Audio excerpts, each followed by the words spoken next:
Welcome everyone to the second match or second restreamed match of the round robin round 3 for the Lynx at Fort Dragonia Chrono tournament. For anyone that's interested in learning about the run, you can use !Lynx2. It's the intro slash race category for the game that just recently got added to the leaderboards. On the left hand side, we have Zan versus agDeeds. And on commentary, we have Corporate Image, Super Handy, and Doc Cobran. So without further ado, we'll start off the race. If the runners can get ready, I'll give you the countdown and we'll go on go. 5, 4, 3, 2, 1, go. Good luck, runners, and I'll leave everyone in the capable hands of the commentary. All right, good luck to both of them. Yeah, good luck. Now for the most interesting part of the beginning, we get to see what characters they start with. It'll determine everything. Orcha and Mel? Okay. Oh, yeah, Orcha, Mel. That's bad for both of them. Well, normally I would say Mel is bad luck, but she actually, because her name is only 3 letters long, you save a little bit of frames on text. So that's nice. Orcha They is... both talk with that stupid cha at the end of the sentences, and so they try to... Yeah, luckily, so I didn't actually know that some people think that Mel is bad luck. I actually haven't had any bad luck with her, but ultimately, luckily, that's the only thing that really matters. The third character, realistically, doesn't change anything for either one of the runners. It'll just be about where these enemy locations are and if they can dodge the bats mainly. All right. I think she gets a bad rep because of her relationship to Korcha. I think that's mostly where it comes from. Pretty much. But yeah, at the very opening, we're at the dream sequence, and their goal as runners is to just run straight through, dodging bats and Cybots, and get to the end so that they can start the beginning of the game. Right. Luckily in Chrono Cross you can run from all the battles, but if you run into one, it's just immediately around 20 seconds of loss. So Deeds actually pausing because the bat was in a bad location and hiding under the bridge is actually faster than running out there and risking getting tapped by the bat. Absolutely. Deeds has a bad position on that bat. Yep. She had bad position on the bat, both in the screen and coming back out of it. Yeah, there are many reset attempts by most runners for just this section of the game. So they'll start it up, go for 40 seconds, hit a bat, then reset. So that 20 seconds does add up over the course of the run, especially for this category, since this category is about 2.5 hours long. Right. So Zan's going to be the first one to get out of the dream sequence, but they're not separated by much. Luckily, both of our runners had a encounterless dream sequence, which is what you like to see in a race.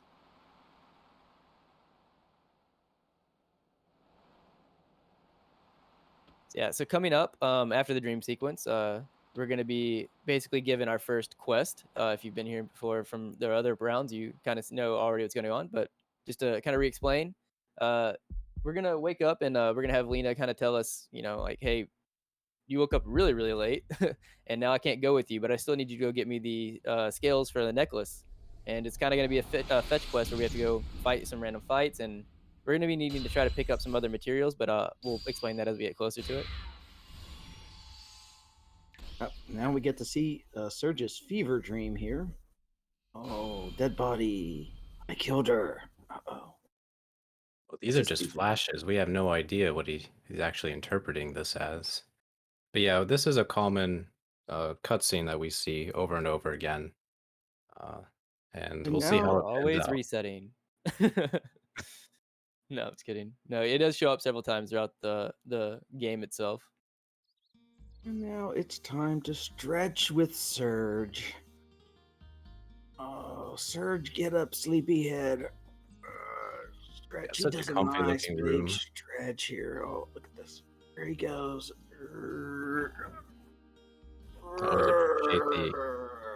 Always appreciate the owl-like masks that are at the top. A little bit of artistic flair for this room. But right. Fun fact, there's 100 gold underneath Serge's bed. That is his stash. And if you wanted to, you can pick that up and purchase an antidote for later in the game. When we get to Viper Manor, there's a chance that one of our key party members will get poisoned. So that is a nice backup, but it costs time, and usually it's not worth it for a run. Right. It actually maybe I actually didn't know that was there. I'm gonna be honest with you. That's actually not a bad idea sometimes if you just want to have like extra safety for some like races or marathons or something of the sort.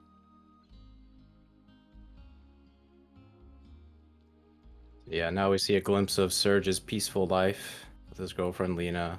He woke up late, so Lena is stuck babysitting, so the two of them can't go to get their necklace materials, so she's gonna send Serge off to go get it. Lena's a very strong woman, so Serge can't really refuse her. Or can he? I never actually said no. I actually don't know either. I've never said no either, even casually. But yeah, so Lena's Zan's like- gonna start. Oh, go ahead, Doc. Go kill all the lizards at the lizard, or all the Komodos at Lizard Rock, so I can have my necklace. I'm like Cruella de Vil with Komodos. Yeah, and that's exactly what we're gonna go do right now. We're going to so Zan's going to buy some two fireballs here, and he's gonna allocate them. We're gonna do a first menu change. Our default, I guess what you'd call movement to run instead of walk, and then we're gonna head down to Lizard Rock, where we are going to start to try to find the Komodos that we need to kill. You have to actually do 3 of them just for the story. There's a chance that the runners will take a beach bum fight as well. And that's because besides just the scales that we need, they're also going to be trying to get some drops that are going to be random. And they're going to need 2 humors total, a feather, and a fang. There are some backups if you don't get one or the other. But beach bums are going to be the ones they're looking for to drop the humors. The sand squirts, the little blue dragon things that you're going to see on screen are going to be those right there are going to be the ones that drop the fangs. And the Komodos can drop feathers. It's going to be a rare drop for the Komodos. Yeah, so 2 sand squirts and a Komodo pup for Zan. It's actually one of the worst encounters to get because it's slow. 3 enemies versus 2 is slow, but also there's only 1 Komodo pup in that encounter, and every Komodo pup has a chance of dropping that feather, about 10%. And that's the only type of encounter that has a single Komodo pup rather than 2. Deed's Right. got the double Komodo pup, so that's more ideal. It's a little faster. Yeah, it's faster, and just to mention, so the reason why getting the rare feather drop is good is not because the runners are going to be in a bad position if they don't get it, but it'll save them about 15 seconds or so to go get the normal backup feather, which is in a chest, going to be after the cutscene coming up. Deed's got her feather. Oh, she did get the feather. Nice. So Zan, this is gonna- Zan was about to go up on the log, and you have a chance to either wait for the, oh gosh, surf's up, That's dude. that's the worst encounter. Yeah. Deed's got the dodge though, so she's gonna pull ahead. Oh, okay, well. Yeah, they're both getting trolled, and this is what this first section of this game can do. It can be very trolling. Yep. Zan got the really special troll encounter. Beach bum, and when you get double beach bums, that's what you want to see because that gives you 2 chances at the humor drop, which is ideal. Zan got the summon where he got 3, which is great, but it cost a bit of time to do.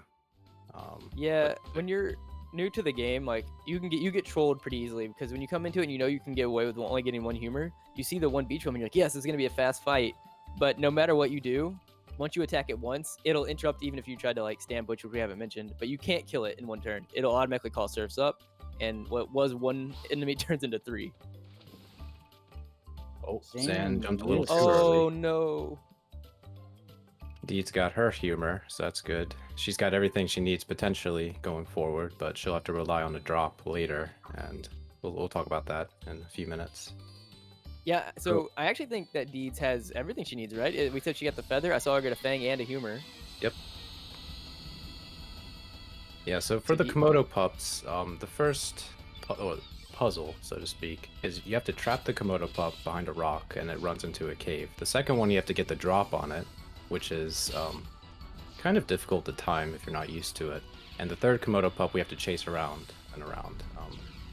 But it's like Deed's got the really good encounter, which is 2 Komodo pups and the beach bum, which is what you want, because that gives you the chance at everything you need. She did get. I would say this is a good encounter. I don't think it's a good encounter in that she already has a humor. Unfortunately, unfortunately, like honestly, it's might be hard to tell if like for someone who's maybe not ran the game like in chat, but these encounters have been kind of unfriendly to them. There's been a Yeah. lot of unfriendly encounters in this first section. Oh, she got the rare tablet drop. So getting 2 humors will help save about 5 or 6 seconds on a menu later on, but you only really need 1, and then the drop, the very common drop will get later. As Zan Dudes with a enters nice this, sneak around that beach bum that was right in her way. it was, yeah. Zan's entering the final Komodo pup fight, which this is always 2 Komodo pups, and when you defeat them, it summons the Mama Komodo. We'll have to see how they deal with them, because that fight can be a little bit random. Their Chainbreaker in chat says the picture has to change. It doesn't fit their names. So they named their main character. I'm pretty sure, like in respect for each other, they named their main characters after each other.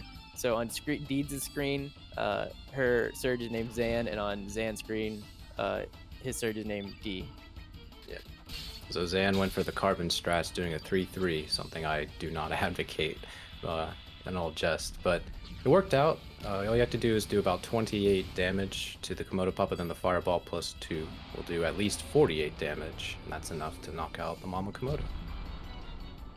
Yep, and so this also brings us to another point besides RNG affecting drops. So what we're going to see looking here for Zan is we're going to see if he gets a strength up on Serge, which he did. So that's really Nice. good. So the way this game works is we don't actually have to grind enemies or regular encounters. There's no like random encounters on the world map that you can't see. The way that you quote unquote level up in this game is we have something called star fights, or basically boss fights with a few exceptions, where kind of like the Mama Komodo, after you fight them, the game rolls to see if you get like key stat ups at the end of it. So like on normal fights that we do, you sometimes get like HP up or something like that, but nothing major. Whereas on these star fights for Surge, the thing we're looking for really is mainly his strength. High strength is gonna be very beneficial. For Lena, we're gonna be looking at things like what's her magic, because that'll be beneficial for like the later half of this run. And we're just gonna be looking for like on key characters, we're gonna be looking for their key stats. Yeah, and I believe Surge, when he begins, he has around a 70% chance to get a strength up. And as you mentioned, as the game progresses, when you get strength, your percent chance of getting more strength decreases every time. And then conversely, if you don't get strength, your percent chance of getting strength will increase. So they both got a +1 at the start, which is great. They hope to get a +1 from here on out, and occasionally they'll get a +2, but we may see very early on one of them will just stop growing, and or it will be intermittent, and that can affect the fights in the future. Right. It'll be mainly like, so that's one of the things that runners usually have to get experience with is it's not over just because someone has like a higher strength. We have strats and ideas of like for how things can work at different strengths. And then there's also going to be the key factors of like misses, and then AP if one of us want to kind of touch on AP or something like that, or we can get to that later, either way. But We there's could do just a that lot of later. things that can go right or wrong in the game besides strength. Right. But right now, Serge collected the Komodo pups, presented them to his girlfriend. She was grateful, so thank you for that, Lena. But he's gonna see something a little odd, and It looks like it's time for another fever dream. I mean, he must be doing those mushrooms too much. I mean, 2 fever dreams within the first like 12 minutes of the game. I swear, Eric. I think Serge is just a little bit unfortunate. You know, but most JRPG protagonists are pretty unfortunate. But, you know, Serge, he just gets caught up in things that are out of his control, and he just wants to go home. We're going to find out. Yeah, I think that's just one of the minimum requirements for you to be a JRPG protagonist is you just have to be like a drifter in the sea of the unfortunate events happening to you. Yeah, thankfully, his entire village did not burn to the ground, as most protagonists have to deal with. So what happened there is kind of difficult to explain because I don't entirely know what happened, but he did just shift over to a parallel world, and that's Chrono Cross's big draw to as opposed to Chrono Trigger, which is traveling back and forth in between time. Here we go back and forth between parallel worlds. One world where Serge calls his home world, The other one is a world where Serge is dead. He died several, I think 7 years ago. Spoilers. Oh yeah, spoil my bad. But so he did a very impressive face plant, got up, and this old man in a friendly Komodo pup is asking him, "Hey, are you alright? Thought you were a dead body washed ashore." Serge is like, "Hey, where's my girlfriend?" And he's like, "Well, she's in the village. I don't know how you know her, but good luck, buddy." Yeah, and so just kind of to touch a little bit more on what Corp said, because Corp said is exactly right. So the dimensional travel in this game can almost just be thought of as like different timelines, essentially. And the whole draw to Chrono Cross is that like instead of time travel, like you're going across like the two different timelines, and the game is kind of based on like how the timelines affect one another. You know, like something that happened in this one is kind of, and that thing that's happening is actually Serge. Serge is kind of the big effect on it, and that's why he's our JRPG protagonist in this game. Zan had now to go we see back it. there and jump through to get the extra feather pickup because he didn't get one. Deeds went straight through that area because she had already gotten her feather. So he's just now slightly ahead. Right. So the draw of getting the feather drop is you get to save about 15 seconds worth of time. So that's how you see Deeds is pulled ahead, as Doc mentioned, and Zan had to do a little bit of a backup. The nice thing is that the feather is available, because that's one of our key items that will help upgrade Surge's weapon. We'll talk a little bit about that in, 10 or 15 minutes. Right. So story-wise, besides just waking up in another place and finding out like that, Lena was gone or whatever, and things look different, like when you're running through Lizard Rock, you come up to Lena on the pier, and she says, I don't know who you are. Like, you look like the guy that I used to like growing up, and he died. I don't know if I mentioned 7 years, but I believe it is 7 years ago. And 10 years. that she's, oh, was it 10 years? Okay. Well, And he that she was wants us to, 7, and it was 10 years ago. oh, okay, I see. It's, There we it's, go. It's yeah. Yeah. But yeah, she's basically going to tell us that she wants us to go, no one's been to his grave in a minute on Cape Hal, and she wants us to go see it. And so that's what they're about to go do. Or that's what both of the runners are about to go do right now. So we saw both runners there do a very subtle thing. There are a few places in the speed run, both in this category and the any percent, where choosing the second option rather than the default option saves time. And it was very subtle, but choosing the second option there saves like, I don't know, quarter of a second, half a second. But earlier when we were talking to Lena on the beach, there was an option that saves about 2 seconds of time. So it's not a lot, but just worth mentioning. So Lena gave us directions to go visit the grave of Serge, of who she knew. Luckily, both runners do not have to fight the beach bums here. If they did not get a humor drop, they would have to fight one, at least. Sometimes the beach bums don't drop anything, and then they have to fight a second one, but luckily neither of them have to deal with that. Yeah, it just becomes a huge time sink. So I guess coming up for this boss fight, we can start to maybe touch a little bit on some of the core mechanics of the run and what the runners are going to be trying to do. So initially, to first start off, whenever this fight starts, they're going to be defending across the board because this is like a tutorial fight, and neither one of the runners are going to be able to you can't really do damage, so you're just wasting time and stamina. But yeah, this game kind of works on a system where instead of like an ATB system, where a lot of other RPGs will use like bars that fill up to kind of determine the turn order of who's going, they will use what's called an AP system. And an AP system just kind of it gives a number to an enemy, and that number, like every time you use like a 1 or a 2 or a 3 or an element or so forth and so on, it'll decrease until it hits 0, and when it hits 0, it determines when that enemy goes. If one of you want to like touch on some more of the intricacies of the system, that way I'm not just talking over y'all the entire time. Y'all can. Oh, sure. Let's see. Well, I was just admiring that jump from Kid. It's still a standing long jump of like 20 feet is impressive. I'll just introduce the fight here. This is the Karsh, Salt, and Pepper. Karsh is one of the Acacia Dragoons, and they'd been sent here to gather the Ghost Boy, which is you, because you're the ghost, because you died here 10 years ago. And these guys are going to try to take you. This girl jumps in and says, "No, you're not." And then you start a fight. All right, go on. So as the fight begins, oh nice, Deeds got the perfect start. All three, Salt, Pepper, and Karsh, they are assigned a random AP value at the very beginning. So you don't know who's going to go first, but the tutorial cannot begin until Salt attacks Serge. When they mention about he's white element innate, and he says, does anybody have any elements to use against him? So Deeds is going to do a 1-2, and then Magma Bomb everybody. And that way, from these damage numbers, both runners can determine how best to proceed with the AP that they have. So Deeds had a low strength kid, but a good magic, a +1 to magic. So she'll be able to do a 1, 2, 3.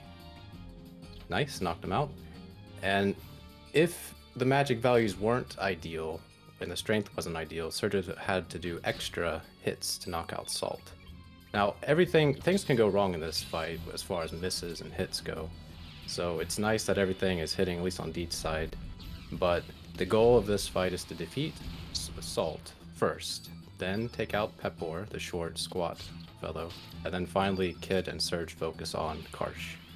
They're going to go back and forth using fireballs and 2-2-3s and 3-3s, trying to maximize the damage.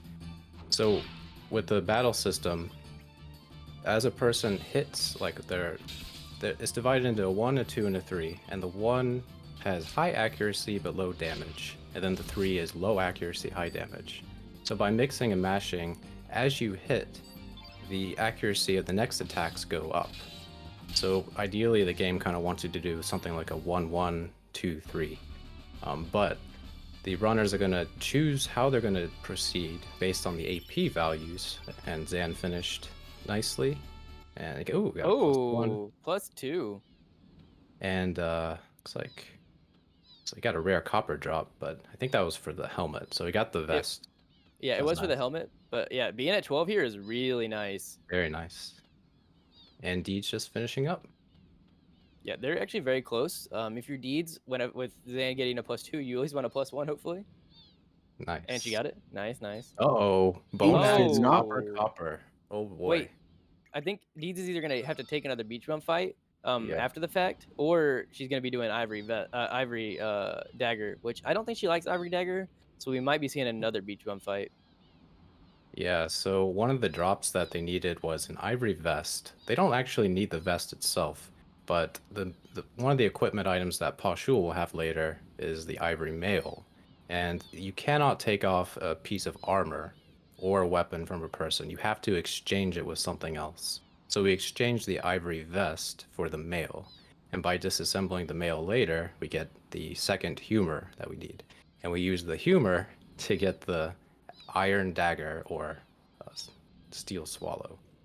So because Deeds only has one humor, she's gonna have to make the decision to go back and fight a beach bum for the humor drop, or just proceed without the iron dagger. Zan is doing something really important here. So is Deeds. They are saying no to Kid because you don't want to go with Kid now, because if you go with Kid now, you miss out on Lena, and we need Lena for purposes later. Yeah, Lena's gonna be a very key part of the run. In what I would call like the second half, or like towards the end of the run. But yeah, Carbon Drank in chat also mentioned something very important. He says, and she did have the extra bum in that one fight that you said was a good encounter, Corp, but she got a tablet from it. So not only did she get the rare drop that she didn't want because she got the tablet instead of the extra humor, she also got the rare drop, which is copper instead of the vest. So she just had very unfortunate circumstances in the start.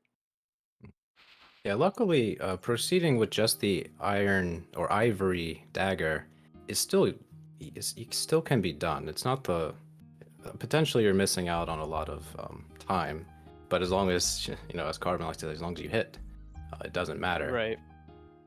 But we'll see. But that extra strength from Zan is really helpful for him, having 12 already. Oh yeah, that's exactly it. Like, so we're talking about some Ivory Dagger stuff versus like not Ivory Dagger, and so I guess we can kind of go and touch on the fact that Corp already kind of mentioned that the reason we're getting these materials and have been gathering other materials is because we're going to be building better weapons, and so the feather, the 2 humors, and the fang are the minimum requirements plus the iron that we're going to get in Termina to build the Steel Swallow and the Iron Dagger, for Serge and Kid respectively. But if you don't get the other humor, you have to use at least one to build the Steel Swallow from Serge, which is obviously the most important.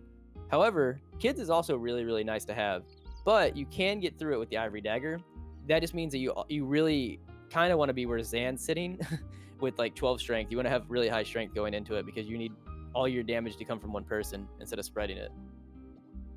Right. So we see after the fight, we get Lena and Pashul in our party. As Doc touched on, by refusing Kid, you get Lena and Pashul just as a bonus. We're going to make use of Pashul in this next fight. Pashul's usually pretty strong, but unfortunately she doesn't hit as often as we like. So this next fight, this next tutorial fight with Salt and Pepper, we could see a comeback from Deeds depending on how bad things go with Zan, but shouldn't be a problem for both of them. Yeah, this fight naturally, like I feel like I naturally have a lot of misses. Like Yeah, me that too. usually seems to be the normalcy of it. So yeah, exactly what Corp said. If Zan happens to have what I consider a normal fight, but Deeds has a fantastic fight, the tides could immediately shift to Deeds' favor. Oh, Deeds having a little bit of trouble, but does get around the dog. Nice. Yeah, those dingoes are actually tough to dodge. Sometimes they're in a bad spot every now and then. Right. This tutorial battle, they're teaching you how to use turn elements. So Salt there turned Serge black, but then to fight him, since he's black, they would have to use a white element, and they didn't bring any again.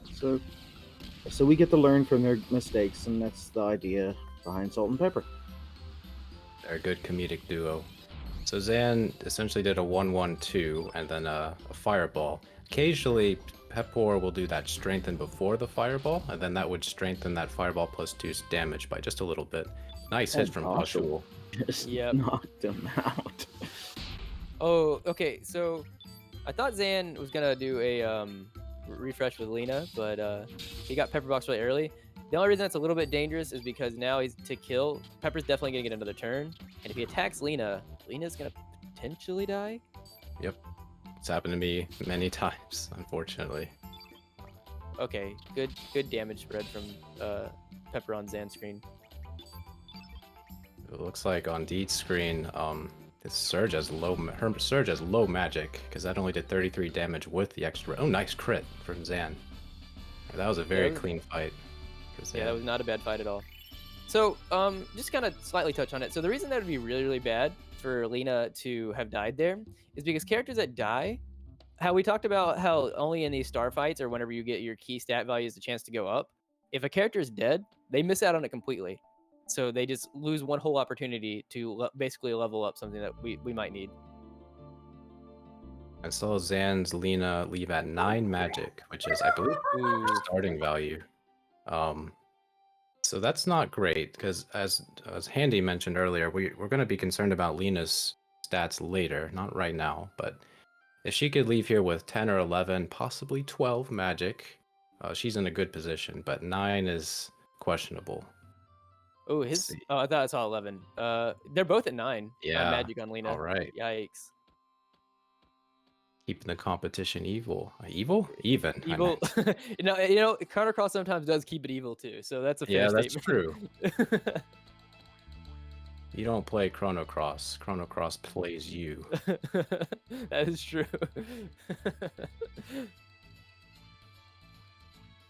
Yeah, so luckily, what we're about to see here is, although we denied Kid on K-Pal, and we did that so to get Lena in here, so we'd have Lena, but the good thing is we're actually going to be able to keep Kid because we're going to get a second chance to acquire her up here. And we see Statue Man. He loves that statue. I like the statue too, but not as much as Statue Man does. It was a nice statue. It is.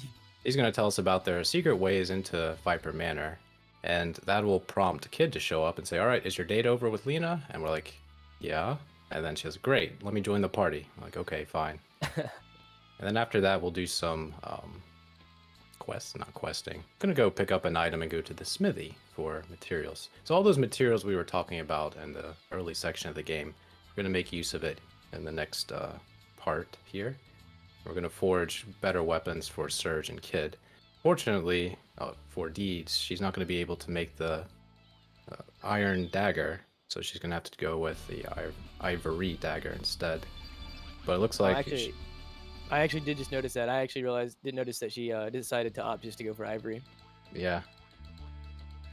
Bold play, but it could pay off. It could pay And off. usually it's like a minute and a half time investment to go back to Cape Howell, fight a beach bum, and then leave. Because all the screen transitions and movement. Yeah, I don't disagree with it on a time basis. I just remember Deeds had said at one point that she really didn't care for the ivory dagger stuff, but she's probably thought, like, I agree with the decision because, like you said, it'd probably take a lot more time to go. It wouldn't be worth the investment. It would just be more for safety than anything else. And as PH mentioned, when you go back to Cape Howell, because we have more party members, the enemy's HP values become doubled at the very least. So what you can do is pick up a magma bomb early, after Lena and Pashu greet you from waking up. There's a magma bomb in the background you can pick up, and you can use that, and that can help clear the enemy encounters at Cape Howell very quickly. Also, is used as an alternate strat in the salt and pepper fight, but neither of them chose to do that. I do want to touch on the fact that, like, Deeds is kind of like Chrono Cross is being mean to Deeds right now in the beginning. Not only was her magic for Lena at 9, and her Surge is I think not as high as Zan's Surge at the moment. Her Kid, who's going to be using Ivory Dagger, is also at 7 strength. Yeah, better than 6. That's true. Kid defaults. She has a default starting value of 6 for strength, and you hope by the time at least you enter the Viper Manor past the catch-up fight, you hope that she's around 10 or 11. But like Serge and everybody else in the game, there's the potential for every character to get a +2 to strength on the next level up. So the fact that her Kid isn't growing very quickly means that there's still that chance. It's a small chance, but it is a chance. Also, on Zan's screen, we could touch on the fact that if you've played Chrono Cross casually before, you know that there's like some split routes you can do to get into the manor here. There's Guile, the Nikki route, and the Pierre route. Funnily enough, even though a lot of people probably avoid going the Pierre route, Pierre is not really a great character. Pierre is actually the fastest. Pierre, okay, look, he's a hero at heart, just not at play. But Pierre is actually the fastest route for us as speedrunners to get into the manor. He just kind of leads us straight in. Yeah, Pierre, as much as we like him, he's very weak, and he doesn't help us out very much. But his route is fastest. Fabulous hair. He does have fabulous hair. He's just the word fabulous incarnate. But anyway. We're not really going to use Pierre for his damage or anything like that. In fact, you can actually pick up Pierre here whenever we go and get ready to go to the manor, and he can still be at 2 strength. So, interesting fun fact. Yeah. Fun quotations. Anywhere from 2 to 6, I believe. And I always secretly hope for 2, because it's funny when he gets the kill on any enemy from there on out. But usually Pierre will not get a chance to get the kill on anything, because I think the most damage he could do is like 10 damage. We're going to see Serge and Kid do, at 50 to 100 damage each. Ooh, 5 strength on Pierre. Nice HP. Pierre could have anywhere from like 55 HP to what we see on Zan's screen over 80, which is a lot. But Pierre will serve as a nice tank, because that's really what he's good for at the moment. We did say that strength wasn't everything, but I will say on Zan's screen, and you can correct me if I'm wrong, Corp, because I might be mistaken because I'm not thinking correctly, but I think we might actually see a benefit of Zan being at 12 strength versus I think Deeds being at 11 going in his guard fights, because I believe if everything connects, Serge can kill one of these guards with like a 2-2-3, whereas Deeds won't be able to one turn them. I think Zan was at 13, but I'm not sure about that. He's at least 12. But yeah, 2, and then a 2-3 for the guards has a range to kill at 12. But this guard fight will always be 2 sergeants, which is nice because there's only 2 of them, and it'll go between Serge and Kid. Because there's a white, if you look at the top left screen on Zan's, you'll see a white circle and then 2 yellows in the center. And when there's a white element on the field, Serge's damage is boosted by a little bit. We're going to make use of that later. Well, from now we're going to start making use of it. But becomes more important later on. Ooh, misses from Zan. Ooh. Now you okay, do so actually have to hit the guards to kill them, which Yeah. Sand seems to be having a problem doing here. that's exactly what I was gonna say. Is that like we talked about how like not having strength is not everything. Yeah, this is the point. Like you can have all the strength in the world, but if you're whiffing all your attacks, the person who's slowly tapping them is still doing more damage. Yeah, D's got a nice crit. Was able to take out one guard first. Kid just Zan got killed saw- on Zan. Yeah, it was the Acacia Blade attack, which is slow and puts another yellow on the field, and knocked out Kid, so he's gonna have to heal her up Ooh. the next fight. Already, we're seeing Chrono Cross strike Oh. back. And his kid's already only at 7, so she missed that. So when we said that all boss fights would be the where you get your star stat ups, this fight actually right here is one of the exceptions where this is actually considered a star fight. So his kid being at 7, being dead, actually just missed a chance to get one another strength up there as well. Right. So 12. So they're both at 12 for Serge's strength, and Deez has 8 strength on Kid, which isn't helpful because as helpful as having the Iron Dagger, but it's something. And they're essentially starting this fight at the same time now, thanks to bad luck on Zan's end. Yeah, on this fight, what we're gonna see is it's gonna be another thing where we have to wait till a certain point in the fight to start actually doing damage to them. Because per the story right here is they're gonna call in Ketchup, and he's gonna attack whoever's in the center, which is why we put Pierre there. He's kind of our punching bag here. Then we're gonna defend until they revive on the field, and then that's when we can start doing damage. So both of them are gonna try to do. Ideally, if you were at 13 strength here, you could just do a 2-2-2, and then if they all hit, you could dash and slash, and it'll send into like phase 2 of the fight, which will basically make Ketchup do a trio attack where he grabs Salt and hits Pepper at you, and it downs both Ketchup and Salt. So it basically gets rid of 2 enemies for us. So that's why we try to get to that phase fast. But with both of them being at 12, what they're gonna have to do is they're gonna have to do a 2-2-3, which uses all of Surge's stamina, then defend, go back to Surge, and then dash and slash. So it's a little bit slower. Ooh, nice crit on Zan's end. Oh, Yeah. that is Yeah, you could do Carbon Strat, which is just do a 3-3, and at 12 strength, it's a range because you do a 3-3 and then dash and slash, and then that might prompt the Flame Knock attack. Doesn't always do it, but there's a good Right. chance of it happening. But that crit will assure going into the next phase. You see the most glorious attack in Chrono Cross, in my opinion. It's just so well done. Nice. Yeah. But if you're any of the runners here, ideally you would want them to hit Pierre here. Yes. Hold on, here it comes. He's Boom! going to Surge, yep. Oh, nice. Yeah, so from here on, it'll be Surge and Kid doing damage. Surge does more damage because we talked about how having the white elements on the field boosts Surge's attack power. And because Kid is red element innate, her attack power is also boosted from the Flame Knock. So it's just a win-win between the two of them. Good fight from Zan. Very That is quick. a really good fight, yep. Look at Deed's end. It's just a miss. Yeah, we just got to keep in mind that yeah. So for what Deeds is having to like think about during the fights is that where Zan can go over and he'll get like a good amount of chip damage from Kid because she has the Iron Dagger. Deeds is trying to think about the best way to make the most use out of her Surge because well, as we'll see here is Kid's doing 8 damage with her 2. Yeah, it's very low damage. Oh, the miss. And she's missing. Okay. Oh. I think that did it. All right. Nice. Okay. So in this fight, there's a small chance that they can get a rare drop, which is a magic ring, and that can prove very useful later on. Zan did not get it, but he did get a +1 to strength to Surge, so he's at 13. And 13 is important for this part going forward because it allows Surge to take out silver armored guards, the privates. All right, Deeds didn't get the rare drop either. Allows them to take out the silver armored guards with a 2-2-3. And it doesn't sound like much, but if you get a good start, you can speed up the fight significantly if all of them connect. Right, yeah. So it's not like you just like if all of one miss like it's just one miss and you only lose out the time from going up and swinging.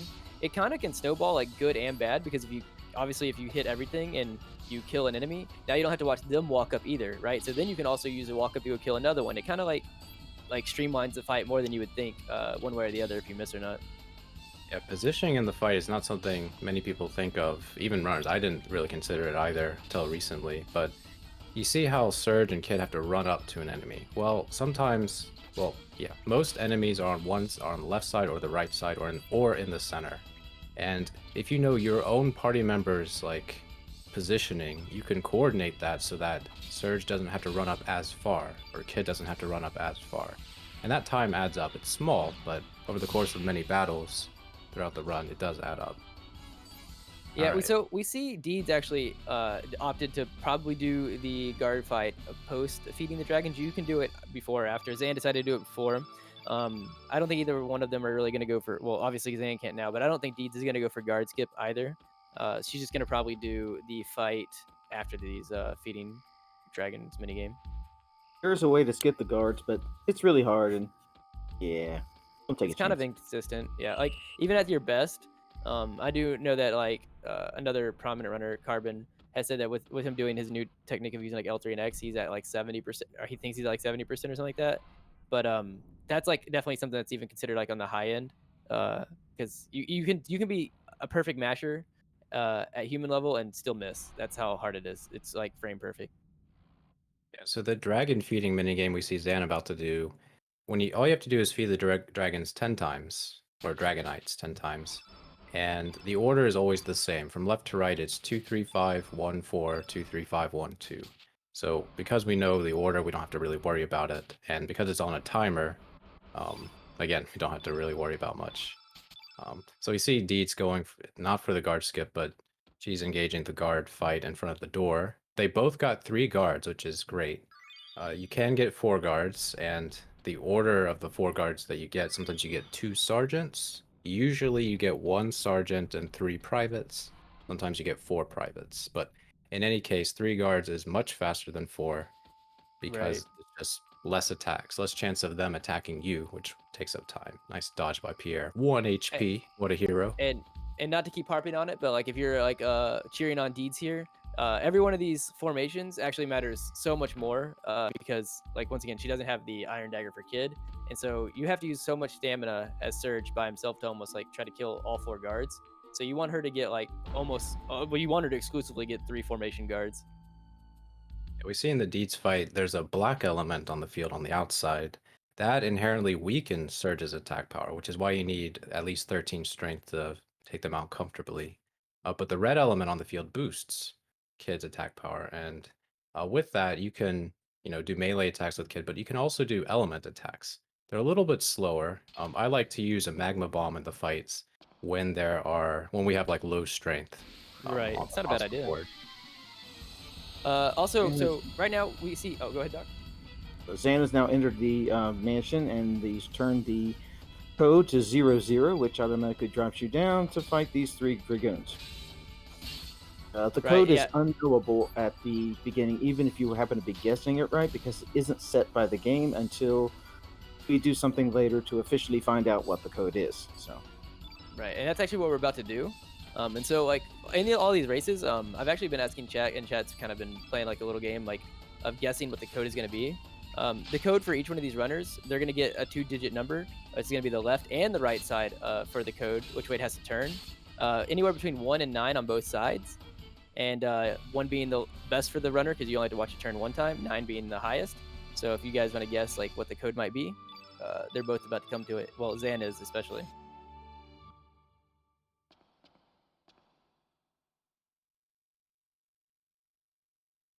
Yeah, in chat right now we see that we have some chatters guessing the most cursed codes there can be, 9899. I want to guess 5-5 for both. Ooh, 5-5 for both. Just keep it even.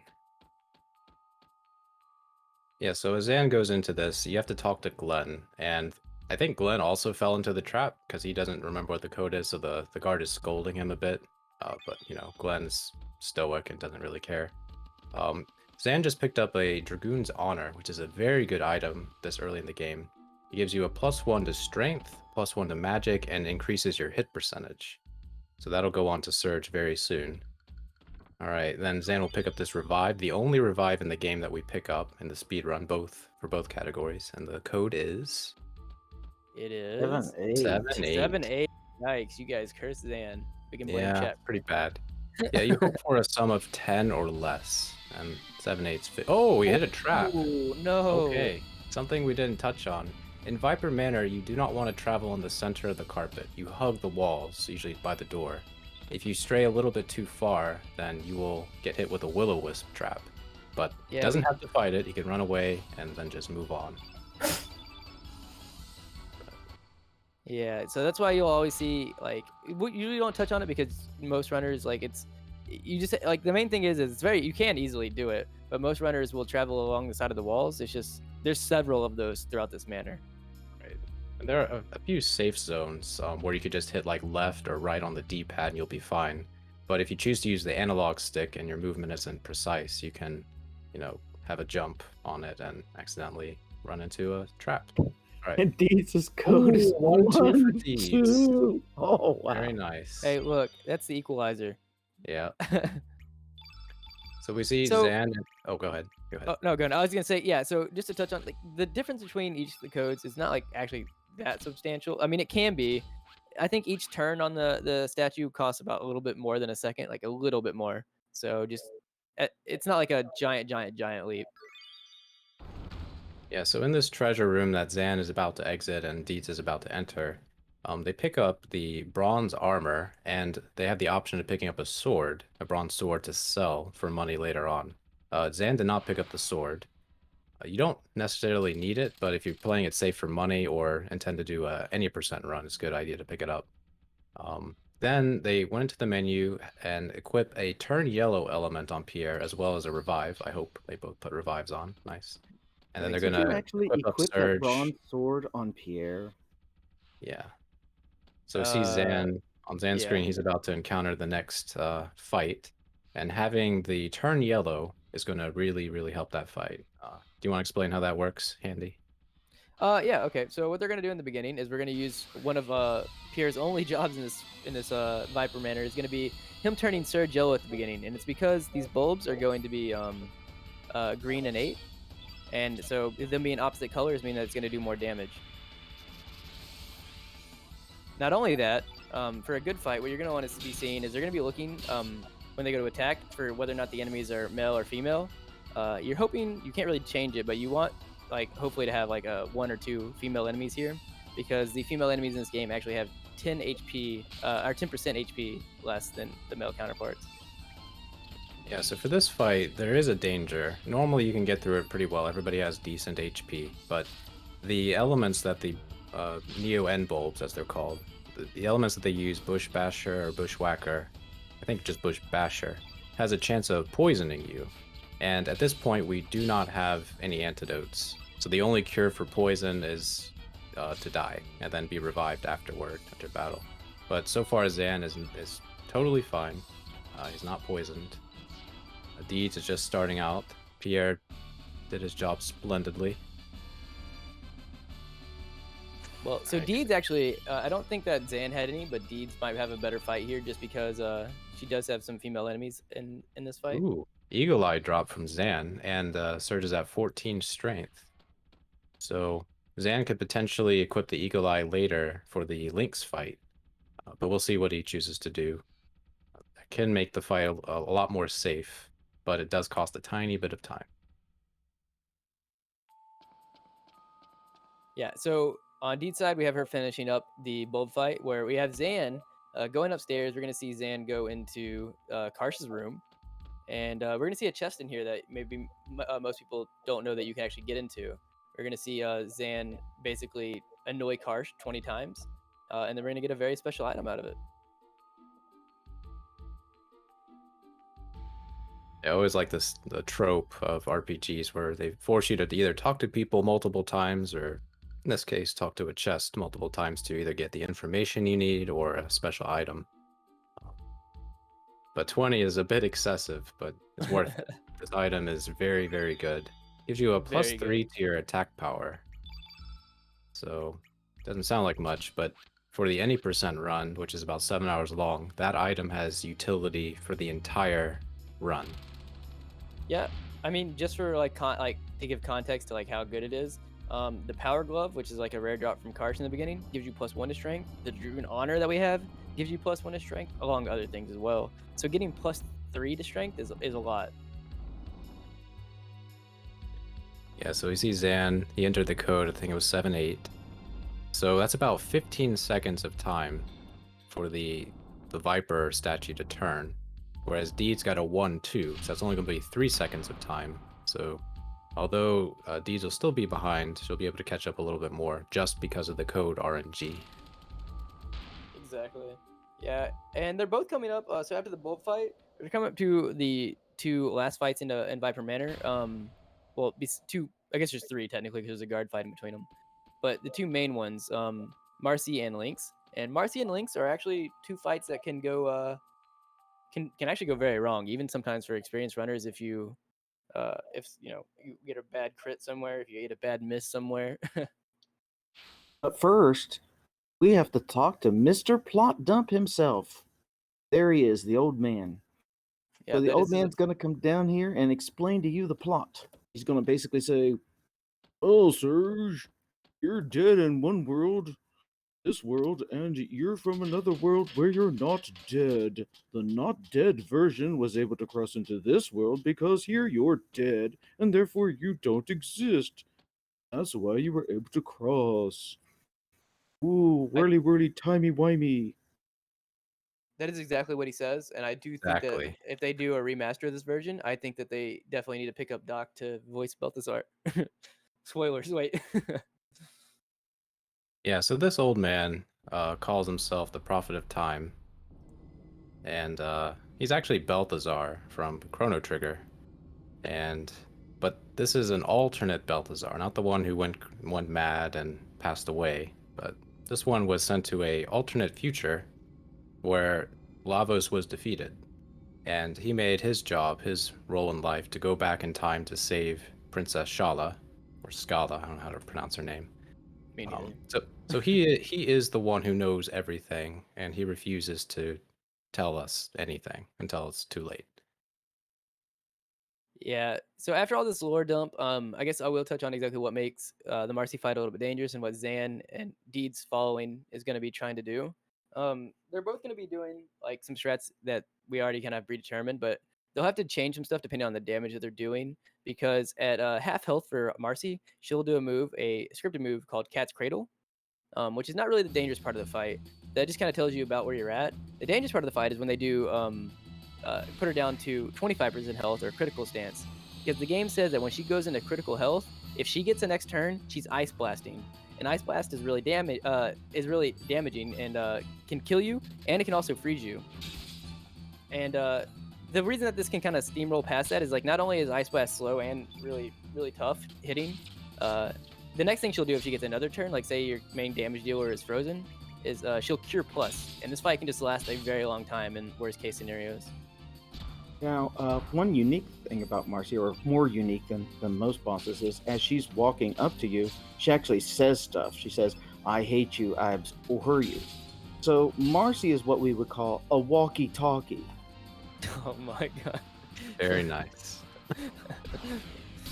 I'm Yes, impressed. for this fight, we hope that Kid and Serge have over 90 HP. Kid is kind of low on Zan's screen. The reason is because that Cat's Cradle you just saw. Ooh, If that hits uh-oh. Kid, very dangerous. This is actually dangerous for Zan, because his Surge is already really low. Oh, that didn't kill. Okay, he has to fireball. Yeah. We may see Pierre step in and be a hero. I didn't count how much AP he did beforehand, but I think that might have been a +1. Okay. Cleared it before the Ice Blast. Well done, Zan.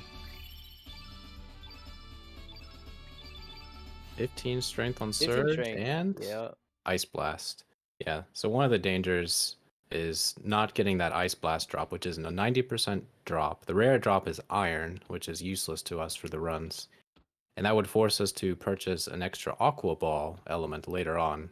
It's not nearly as powerful, and it ends up doing far less damage than Ice Blast. And it's a slower casting animation, so it's just bad all around. I guess I actually do want to touch on the fact. So I just said that Zan might have got a +1. I'm not sure about that. So what that's referring to is, so whenever I said earlier that we have like an AP value for enemies, and that tells us when they're going to go. Say that like we have an enemy that's at 8 AP, like that's their base value. That means that we try to play around that is what the game will allow them to roll like minimum. But technically, you can get a little lucky, and they can roll a little bit higher than that. And so sometimes you can get a little bit of a break if you need one extra attack, and they don't roll their minimum value. Yeah, so we see Deeds was juggling AP and damage. Looks like she got some misses.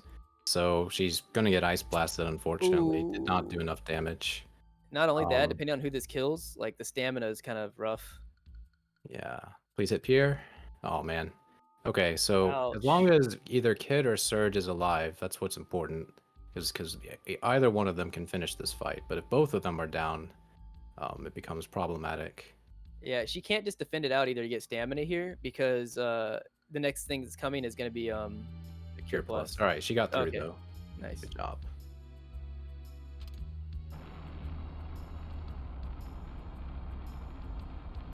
All right. So Deeds did not get a +1 to strength. So she's at 14. That'll actually make a little bit of a difference on the Lynx fight itself. Yeah, at 15 strength, you could do a slightly faster strategy if everything goes well, but it might not. Zan getting the 4 guard fight, which is unfortunate. Yeah. Luckily, he's got high strength, so you can 2-3. At 15 strength, you can 2-3 these guards. Well, actually, at 14, you can 2-3 these guards and kill them in one turn. Yeah, because of the Dragoon Gauntlet, you could actually do it at 12, but it is a range Yeah. at 12. That's just how powerful that item is. So by doing a 2-3, you're gonna be able to save potential AP. So there is a chance, especially with 3 guards, that you take out all the guards before they even get a chance to attack. And Right. that's why counting or being aware of the AP values of the enemies as well as what you have to do to defeat them is important for Chrono Cross speedruns. Looks like he has a pretty good fight though. Yeah, he's gonna dash slash his. Oh, did he attack already on the big guard? Because usually that doesn't kill till 16 with just dash and slash. I must have missed an attack earlier. Either way is a good fight. It was a very good fight. Yep. Yeah, for 4 guards, it's pretty good. Let's see Deeds talking to one of our favorite characters, Harley, or as many call her, Harl. Either one's fine with me, but Harl is kind of like she's sort of like Balthazar. She serves as a way of explaining things withoof explaining things, kind of help progress the plot. So Zan just entered a door that had an eyeball on it. Believe it or not, as long as you don't interact with the door as the eyeball is open, you will go through the door. But if the eyeball is open, you'll get an encounter, and I think those encounters are pretty costly. The upside is that you can get a magnified drop from them, but we don't need that for the run. Luckily, Deed's got only 3 guards, so that's a little bit of a benefit.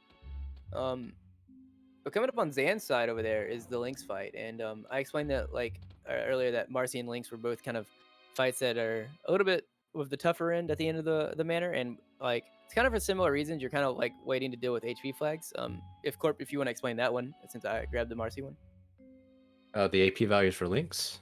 Or just what they're going to be trying to do. And sure. avoiding Nostrum. Yeah, so Lynx is a bit of a slower character. He has 8 AP on average, whereas most boss characters have 7, and then later we'll see 6. So the goal for this fight is we're going to try to bring him close to his critical HP, which is at 25% health. So Serge is going to dish out 3 3s. Kid's going to do 2 2 3s, 2 2 2s, and we're going to hope that they all hit. Meanwhile, the runners are going to be counting damage in their head so that they try not to go over that critical HP. If they hit it early, Lynx will use an element called Nostrum, which heals about 200 HP. It puts a black element on the field which reduces Serge's attack power and just prolongs the fight. It's not good to see. Looks like Zan's getting some good hits. So at a certain point before they go into critical HP, Zan and Deed's gonna have Kid use a Pilfer. And by using certain elements, such as Pilfer, we can manipulate Lynx's AI so that instead of him using the Nostrum to heal... Ooh. Except for Zan's Kid just died. Yikes. So he has to revive, which will delay a bit, but go ahead. After Kid revives, okay, now go on. With the nice thing about being revived from death is that most characters get a full stamina refresh to 7. So the Pilfer will go off. We're going to hope for a magic ring or the rare power glove. Usually the magic ring. I think Lynx can go here. Oh, okay, sorry. I wasn't trying to cut you off. I was worried about him, the Nostrum. Ooh, and he misses twice. Yeah, or not the Nostrum. I was worried about the Pilfer not coming off on the same turn that he did. That he was gonna put him in crit, and it didn't because he missed. Right. So the Pilfer causes Lynx to use that imbecile attack. Zan's gonna have do this dash and slash, which will cause Lynx to use anti-white. If you don't use anti-white, I think Lynx will start attacking you. I mean, if you don't use the dash and slash before he gets his next turn in, he'll start attacking you. So Right. thankfully, because of using these elements, we've manipulated his AI so that he doesn't kill us. So now we have And a we very kill good him chance. instead. Very nice fight for Zan. Except for the death from Kid, but worked out very well. Yep. So Zan all the way through the 2 manor. strength for Dan again. Wow. He's up to 17. Yeah, 17 strength is really high. This is actually still really close. Deed's making her way through the end of the Lynx fight. She's trying to decide what she wants to do. Like, there is some times that like pausing and thinking about what you want to do is better than just kind of wildly swinging to keep a rhythm. Because like in this fight in particular, if you accidentally push in early, you end up spending more time because of the nostrum, like Corp was talking about.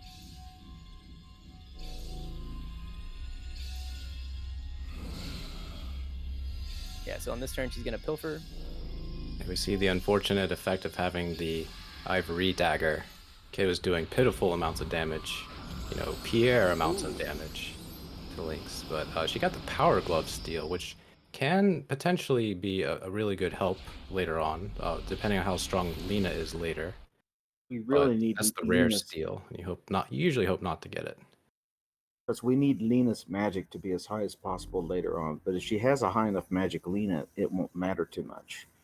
But if her Lena turns out to be low magic, she won't be able to be helper because she doesn't have a magic ring to do it. So Right. I mean, you can use the power glove, and it does have some slight uses. It's just the value you get out of a magic ring in this run versus the value you get out of the power glove, especially if not getting the early power glove. Like getting it at this point is the kind of the issue. If you got an early power glove from like Karsh, it's actually pretty useful, honestly.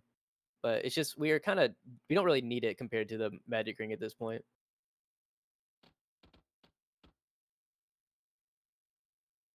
So as Deeds finishes up this fight, you can see like it's a little bit of a struggle, like because even with that crit, she's only doing 25 with Kid, but she does get through it. So nice. Congrats to Deeds getting through the manor. But on Zan's side of the screen, story-wise, what's happening is basically to get out of the situation that they're in. Kid takes Fidel hostage, and they start heading out to the I don't know what you'd call this area, but this outside area.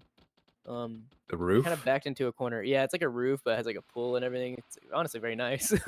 Yeah, I love the green light effect here. Very atmospheric.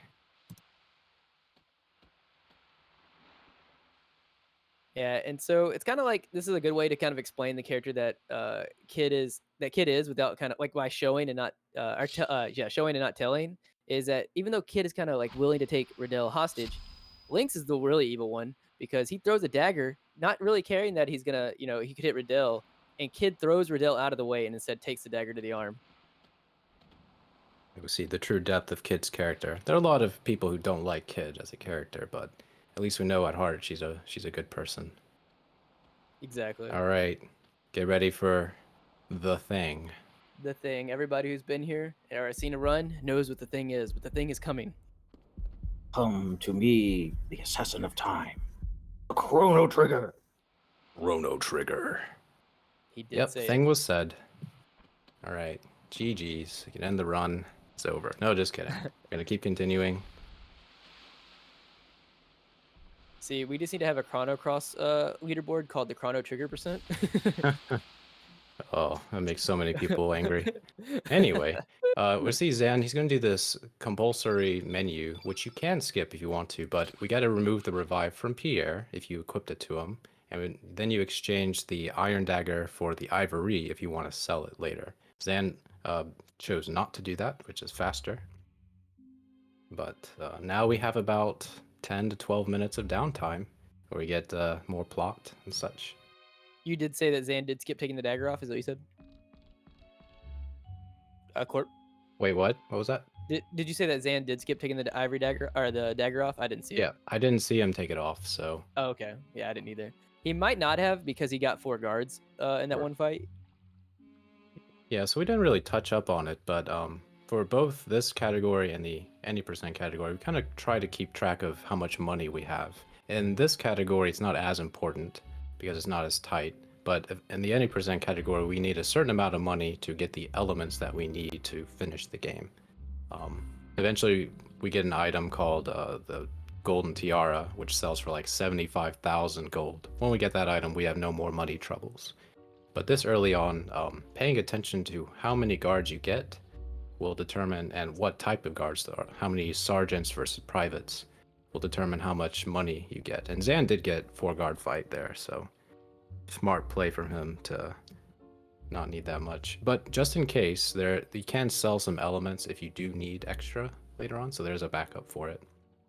Plot-wise, we are in this village, and in this village that mysteriously had nice tropical village, but weird, sad music going on. That's because the fourth wall got broke, that something was going to happen. And yes, indeed, Kid is down for the count, and they take her to this village clinic to see the doctor, who's totally useless, basically tells them that she's going to die unless they get a hydrohumor, but there's no more hydrohumors, blah, blah, blah, blah, blah, blah, blah. He goes off to catch some waves or something because he's like a surfer dude and not really a doctor.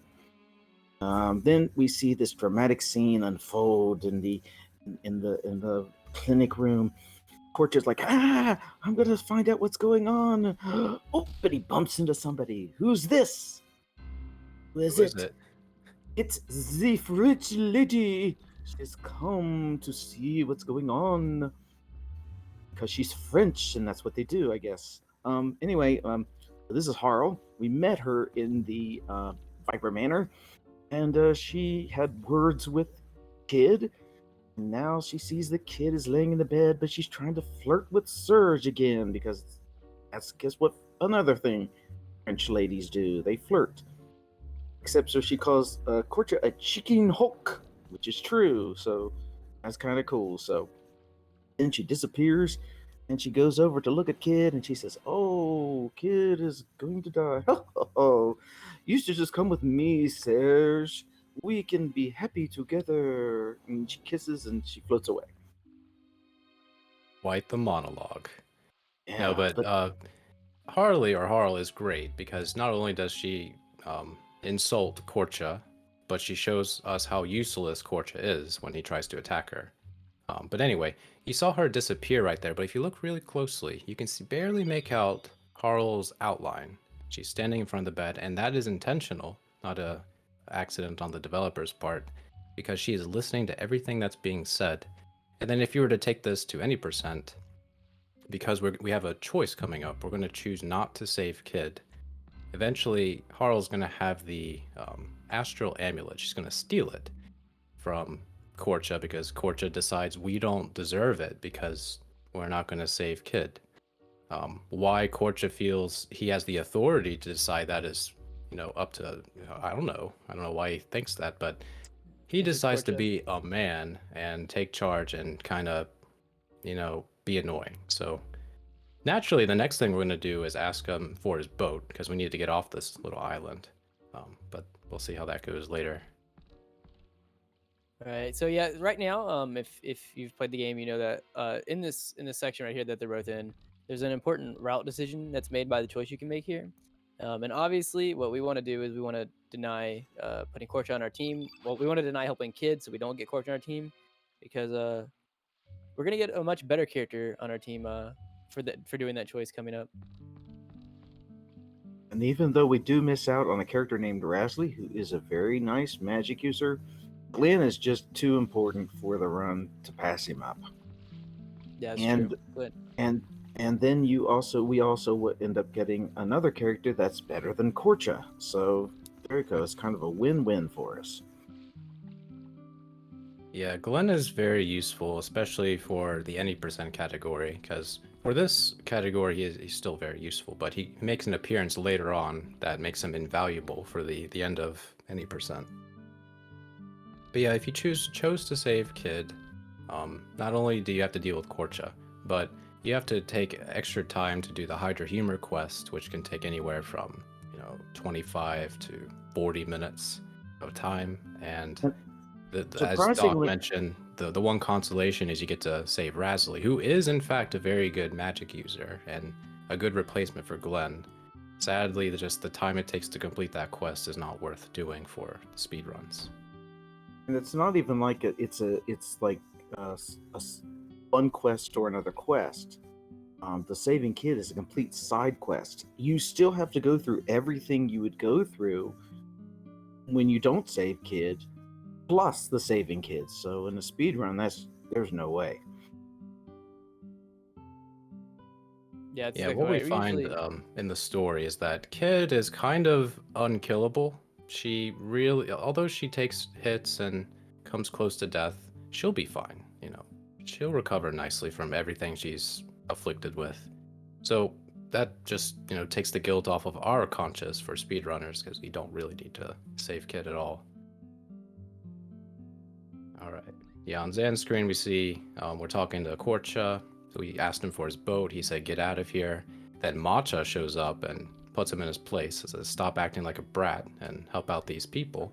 So instead of getting Korcha, we get Matcha later in our party. She's going to accompany us for the next part of the game. She's a matcha better character. Indeed. Yeah, I agree. So yeah, what we're trying to do right now is we're actually trying to get Cortez' boat so we can actually head back. Well, just in general, but the first thing we're gonna do right now is head back to Termina, because what we're about to do is we're about to do, like, after post mana, we're about to do like what's like I think the biggest menu in Lynx 2%, our set of menus, where we're gonna go do some more shopping. We need to pick up the elements that we need. We need to disassemble and forge the things that we want for our other characters, like the steel sword for Glenn and the ladle for Lena. And then we're gonna make our way through the next section, which is gonna be the ghost ship. But yeah, first of all, they're gonna do a good bit of menuing. A little more plot dump here. Goes into this There's a- place to see the village elder. Name is Iria. Stina No, has it's to put Diria. up Diria. Yeah, Anyway, Yeah, He so tells you- Diria is the chief priestess. Strangely enough, they worship the dragons, which they have no idea what they're really worshiping. But Diria is well versed in the accounts of fate and wind and dimensional distortion, so she knows what's going on. She's going to direct us in the right direction by hinting at where we need to go next. So if you were to save Kid, at this point you would have the astral amulet, and from Diria you would get that hint. Go to the place where it all began, the land of Genesis. What it means is to go to the beach where you shifted over to the other world. And from there you can start going back and forth between worlds, exploring, doing quests, getting new characters. But we don't have the astral amulet, so we're just going to move on. As Handy mentioned, we're going to go to Termina next. We're going to buy some elements, go to the smithy, and pick up some new characters. I bet you call that planet Uranus, don't you? Nope. I Yeah, never so have. Zan is actually, thankfully, getting out of what I consider like the resident sleeper split of our area of this run. It's just literally like 10-11 minutes of we just saw of just mashing through text, going place to place. So we're actually finally about to get back to some exciting stuff. We're gonna get some menuing, and then finally on to the next place, like we were talking about. Yeah, from the runner perspective, it's actually really nice. This is a very nice break because Chrono Cross is structured in a way such as like boss rush, resting time, boss rush, resting time. And in between the resting time, you're either doing movement or menuing or dodging enemies. So for this category, since we're about halfway through, it's the first and last major break before the final fights of the run. Right. After we hit the ghost ship and like onwards, it's kind of just go, go, go, go, go. Yep. But for now, we're in Plot City. Another Plot Village and Plot City. So we still got more plot to do. Here we got to go down and we do element shopping at Lisa's. Sorry about that. And we do not want to bring Lena into the party because Lena and Lisa are kind of teenage friends, rivals type things. So they'll do some gossiping and a bunch of text boxes if you happen to bring her here. Let's see. At some point, you want to? Nope, he's still not doing. He's going to go do the. Yeah, he's going to go do the smithy first. Yeah. Most of them do. So if you're talking about getting to Glen, most people Yeah. I think do the smithy and all the shopping that they need to do before they And go. then they there. go to Glen. Okay. Yeah. Unless they're afraid they might forget it, then they go to Glen first. Because it's really important that you not forget Glen, because if you go back to talk to Macho before you see the Glen scene, then you can't get Glen. All of this saying no to kid was worthless. Yeah, so we see on Zan's screen, he's disassembling some of the goodies we picked up in Viper Manor. He's going to forge a steel sword and an iron ladle, respectively, for Glenn and Lena. And those two weapons will not only increase the attack power, but more importantly, sometimes more importantly, increase the accuracy to which the characters hit at. So when we give that iron ladle to Lena, for example, most of her attacks are going to be well over 90% to hit, and she only hits with the 1 attacks to build up stamina. Glenn, on the other hand, we're going to have to rely on him to do damage, but luckily, we picked up, I think Zan got the drop, but Deeds is going to eventually pick up an element called Eagle Eye, and that element is invaluable for the speedrun because rather than relying on their hit percentage like normal, we're going to be able to use Eagle Eye, which will increase the hit percentage to 99%. A genuine 99% chance to hit, so there is a small chance you can miss, and especially in the any percent run, you can expect to miss at least one 99%. We hope it doesn't happen here, but Corp, are you telling me that possible. CC would dare let you miss a 99%? That doesn't sound like a thing CC would do. Yeah. Yeah. No, honestly though, like it is genuine 99%. Like you expect to miss, especially in the 80%, like once or twice on the 1%. But yeah, on Zan's screen coming up, he's actually about to go finally get out of Termina. He's gonna go recruit Glenn and well, here he has Lena, but we're about to actually finally get to see what Glenn and Lena's stats are gonna be for us. We said that Lena was gonna start being important depending on the magic that we left her at and the magic that we get her at. So we're hoping to see, something above like, I don't know, like 15, 16 for Glenn, and like you would like to see like 14 starting for Lena. Yeah, depending on the stats they get will determine kind of how the pace of the run goes from here. At low strength and low magic, you end up lagging behind on a lot of fights, and you could end up losing anywhere from like 5 seconds to 10 seconds to 45 seconds per fight, depending on how low everybody's strength and magic is. So it's something to keep track of. But on average, everybody is decent. So on average, Glenn will be 15 to 16 strength, which is good. On average, Lena will be 12, which is good. Anything more than that is great, and that's what you hope for. But even if you get a high strength Glenn or a high magic Lena, there's still a chance they don't get their magic ups or their strength ups afterward. So they have to deal with that. I saw Zan's Serge is at 17 strength, which is really nice. Yes, 17 is high, really high. Serge is going to be so- used for the next section of the game. 14 for His- Glenn. So. Yep, his Glenn is at 14. Yep.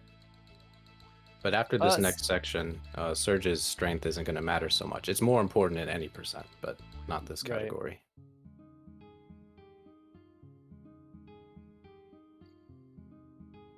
All right, now we get to see what his lean is going to be, I think, unless he does it later. Okay, no, he does it here. 14, 13. 13. Those are not bad starting. Like, so they have plenty of time, I think, as Corp mentioned, that they can kind of get the stats that they need going forward. It's just really about like the growth going past this point.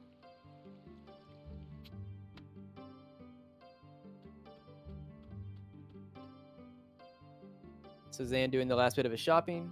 He's going to buy a little bit more elements here, and then he's going to do the menuing for equipping everything, the elements and the equipment. Where for Deeds is actually about to go do the same thing. Finish talking to Matcha, and we're going to see what Deeds' stats are going to be.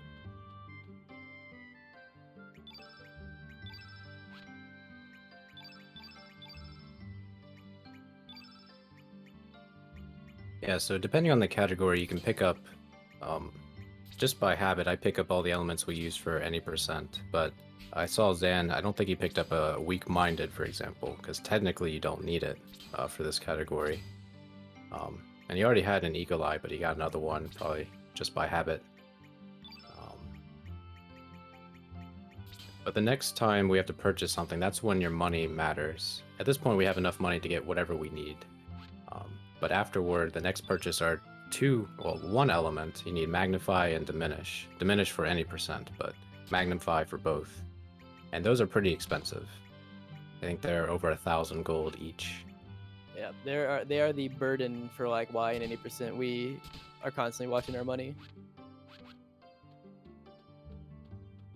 So Zan's doing his menuing, setting up for the ghost ship menu, or section of the game. Deeds is about to find out what Glenn's strength is at.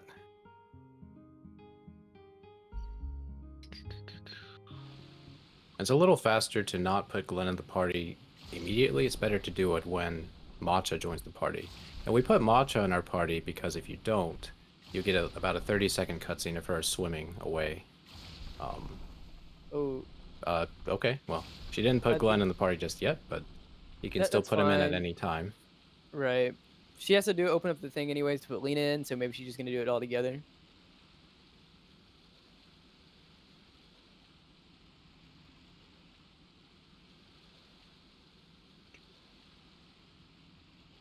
But on Zan's screen, we actually see Zan making his way through that fog that was on the world map, and we kind of find out that there's a pirate ship kind of chilling in the middle of it. And on this pirate ship, we're going to be confronted by Fargo and his crew of pirates, who's going to kind of question what we're doing, why we're headed where we're headed. And then we tell him, our goal is to get to Lynx or whatever. And he kind of sets up like a challenge for us, where we're going to have 3 encounters. One of them, actually, in the first one, is going to be like almost like a regular encounter, and you can kind of just run away from it. You don't even have to fight it. And then he'll go ahead and call in Polly. And Polly can be a fight that can go wrong. You hopefully want there only be 1 flap total in the fight at worst. And it'll really depend on the starting AP, and I didn't see I forget what his Lena, I think 13 magic. It depends on a lot of things, but... Yeah. On Deed's screen, we saw 17 strength on Glenn, which is great, and 13 Lena. So at the moment, Deeds has a little bit of an advantage, but she is behind. So on this ghost ship, as we get through this gauntlet of enemies, as Handy mentioned, the first encounter, as Fargo wants to test our worth, you don't have to fight it. There are 3 encounters on this ghost ship that look forced, but aren't, and you can just run and it's fine. But the next 2, especially the Poly fight, which is the first one coming up after the runaway, that fight has a bit of RNG to it. Things can go very wrong if you have a lot of misses and a bad start.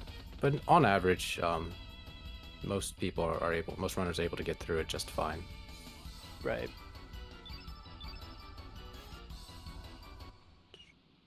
So as we see, Zan did run from the first fight like normal, and we're gonna get called in this giant bird. This bird, the best bird. What you'll consider a good start in this fight is on Zan's screen. If you see him get the turn blue on Serge off, and then also Lena build up to 4 and use Ice Blast before the flap goes off. And it kind of has to do with how Corp has explained the field effect earlier. And this turn blue not only makes Serge blue, puts an extra blue on the field. It makes Lena's Ice Blast actually do more damage. Ooh, he got a low roll though. Okay, early flap, and it's going for Lena. That's going to kill Lena. She has low health. Yeah, she's not going to survive that. So there's a backup though. We can just revive Lena with Glenn, and then proceed like normal, and that's fine. Nice crit from Zan. Yeah, so I imagine he's still gonna revive. Yeah. So this is a fight that he's done 14 AP now. Polly can roll as low as 18. Ideally, he's really hoping that, because I think a second flap is gonna happen. Ideally, you're really hoping that the flap goes to someone other than Lena. Although, if he swings a 3 here and it 3-3 stand pushes it, it might kill. Yeah, so because... Oh, it didn't. Uh-oh. Second flap. And it went for Lena. And Lena. Another Lena. Oh, no. See, this is whenever I said, like when I talk about these fights can happen to go badly, that's an example of a bad fight. Yeah, so unfortunately in Chrono Cross you cannot use an element more than once. You can have multiple elements equipped. So if somebody else had another revive, you can use it, but because that revive was spent earlier, unfortunately Lena misses out on that level up. And it's important because Lena's HP is low already, and you want to try to get her to respectable levels, and every time she misses out on a level up, she misses out on like a plus 10 or plus 8 Right. HP. Also the plus Yeah. 1 to magic, which is more important. So And the since it danger for slows this you- Fargo fight is that Lena is at 1. You can still do this fight. You just need a little bit of luck that he doesn't target Lena immediately. Yeah, So he needs Zan to is get a choosing 1. to take it, which is good. But you could run away and heal up if you felt like it. Okay, he's good. Okay. You still ideally want Fargo not to target Lena here, even though she's done with what she needs to do for this fight. Because once again, as Corpus said, you don't want to keep missing on her stat ups. Oh, that's so unlucky. Oh, okay. Alright. But luckily, the Fargo fight is a little bit less random than the Poly fight, in my opinion. Things can go wrong in this fight as well, but Fargo has a set pattern. He'll attack, and then he'll use Strengthen, then he'll attack again, and then you can plan around that. So we're going to see one reason why Glenn is good is that when Glenn is in the party with Serge, you get access to this dual tech X Strike, or Chi Strike, or Cross Strike, however you want to say it. And that's very powerful on a full red field, because it's a red element, surprisingly enough, between white and green. Right. Curious though, would there be any thought of actually letting Glenn revive Lena before doing that X strike and killing him off? The problem with that is that if you use the revive, you're sinking Glenn really low into his stamina will be really low, and you need him to be at a certain stamina, or you need at least 1 or whatever to do X strike. It just makes the fight a little bit weird. He could have opted for it, and there's potential that's not like the worst thing in the world, but you still have to get Glenn back up to positive stamina before Fargo gets to go again, or you could just run into the same trouble where he just walks up and hits Lena again. Yeah, so see on Deed's screen, she got the good start where she was able to use Ice Blast, and nobody died in the fight, so it was pretty clean. So Zan is starting the next section of the game, the ghost ship. So before we were just on a pirate ship, now it's going to turn into a true ghost ship. A spooky ship. And in this section, we have to worry about a little bit of RNG. In order to progress through the ghost ship, we need a key. And the key is in one of 3 locations. And I think it's determined when you talk to a guy on a certain frame what location it's at. So the runners are going to run through the ghost ship and hopefully get the key as early as possible and then proceed. And so that's the idea behind this section. So And the problem on with Dan's it- screen, this is the second fight in the ghost ship that you can just run from, although it looks forced. Yeah, I was gonna touch on it. So the problem with the RNG in this section is that it not only do we have to travel to different locations, like if we check the first guy and he doesn't have the key of the second guy, for every guy that we want to check, that we have to check, we have to do an extra fight. So you can end up like packing on a lot of time that you don't really want just based on this bit of RNG. But prior to that, what we're gonna see from Zan is something called the Ghost Dance. You can, once he gets up here to the top, there's going to be an area where we need to talk to a guy that says, hey, the key is somewhere downstairs or like whatever. And that's when we go check for the which key we're going to be trying to get. But we're going to see Zan hopefully try to cleanly talk to this guy in front of this door, but also dodge this ghost right here in this little small corridor. Looks like he's got it. Yeah. Very nice. So a difficult part of the ghost dance is not necessarily the dance itself, but leaving the room while... Okay, good. So sometimes opening that door is very tricky. But Zan handled it very well. Deeds looks like she had a very good Fargo fight. So she's catching up slowly. But yeah, this can be a turnaround for both Zan and Deeds. If Zan gets 3rd key and Deeds gets first key, then Deeds will probably be in the lead. But vice versa, if Zan gets 1st key and Deeds gets 3rd, it's going to be very, very challenging for her to be able to come back from that deficit. So we'll see what happens. Yeah, so Zan actually doing the first. This fight right here was not an accident. He did open this chest and get the panacea, and then a panacea, or however it's pronounced, and then that's basically says he needs to check. He needs to defeat this so he can check the guy who's laying on the floor for the key. All right. And Oh, he got it. oh, first key. Okay. That Zan so is ready to go. All really he's good got to do news. is worry about dodging all the enemies, and Yeah, should be really clean. really good news for Zan. Kind of scary for Deeds, because being a little behind here, you don't want to get third keyed whenever the guy in front of you is already got first key.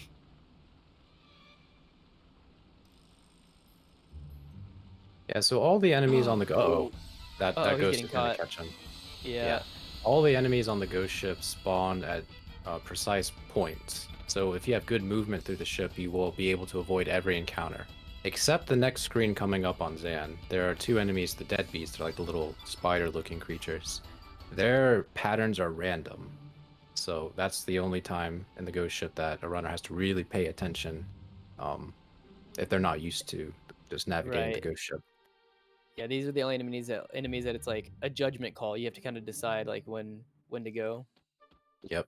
Oh, playing it safe. Oh, Good job, Stan. nice. Yep, that was really nice. Oh, the door. Deeds got ghost ship doored. So sometimes the doors on the ghost ship are very hard to open. They just don't want to sometimes. And if that door right there in particular does not open, there's a ghost that spawns right behind you. And unfortunately, Deeds kind of got caught. Yeah, fun fact for those who either have played Chrono Cross or have not, but opening doors in this game is a challenge, a legitimate challenge. Especially in the ghost ship section we're at right now. The hitboxes on the doors here are very small and precise, and the way we mitigate that is by walking as we approach the door. And when you walk, Deets going for the ghost dance and missed it. So she'll probably take this encounter. Yeah, it's very easy to miss, to be honest. It's a small space, and like if everything goes smoothly, then it kind of can seem like it just is very easy and smooth to dodge. But say you have one small bit of movement, then you kind of have to really work to get things back on track to not hit the ghost. So Zan, as he exited and went up the ladder, he got an encounter with the ghost, and that's the third and final encounter that you could just run from with no repercussion. So Zan is about to enter the boss fight coming up here. Deeds is about to talk to the pirate to determine which location the key will be in, first, second, or third. If you leave this room that Deeds is at early, then the guy she's talking to right now could have the key on he's the fourth location, potentially. So you don't want to leave that doorway too early. Right. On Zan's side, we see Deadhead popping up, the boss of the ghost ship. And luckily, that transformation right there actually counts as his first turn, the Deadhead's first turn. So we know for sure that the Deadhead won't low roll us in this beginning phase. Which I actually don't think we really talked about, did we? So we have a baseline for AP, and that rule holds true, except for the opening turn of every fight. On the opening turn of every fight, it's random. Bosses can roll anywhere between 1 up to whatever the number is that they roll. Ooh, 99% missed. So Zan's Serge is very powerful right now. But that 99% miss is going to potentially set him back an extra round of combat. He's going to do a Cure Plus on the Deadhead, because just like traditional JRPG logic, using healing elements or healing magic on undead creatures does damage, and that holds true for this. I've accidentally used an Ice Blast on Deadhead, and it does far less damage than you would think. Yeah, Zan having some unfortunate circumstances missing in the fight, but Deeds also having some unfortunate circumstances not getting first key, having to do the second fight over here. Ooh. Yeah, I'm pretty sure Zan should kill. Oh, wait, he missed earlier. That's right. Yeah, he missed earlier. I forgot. That's right.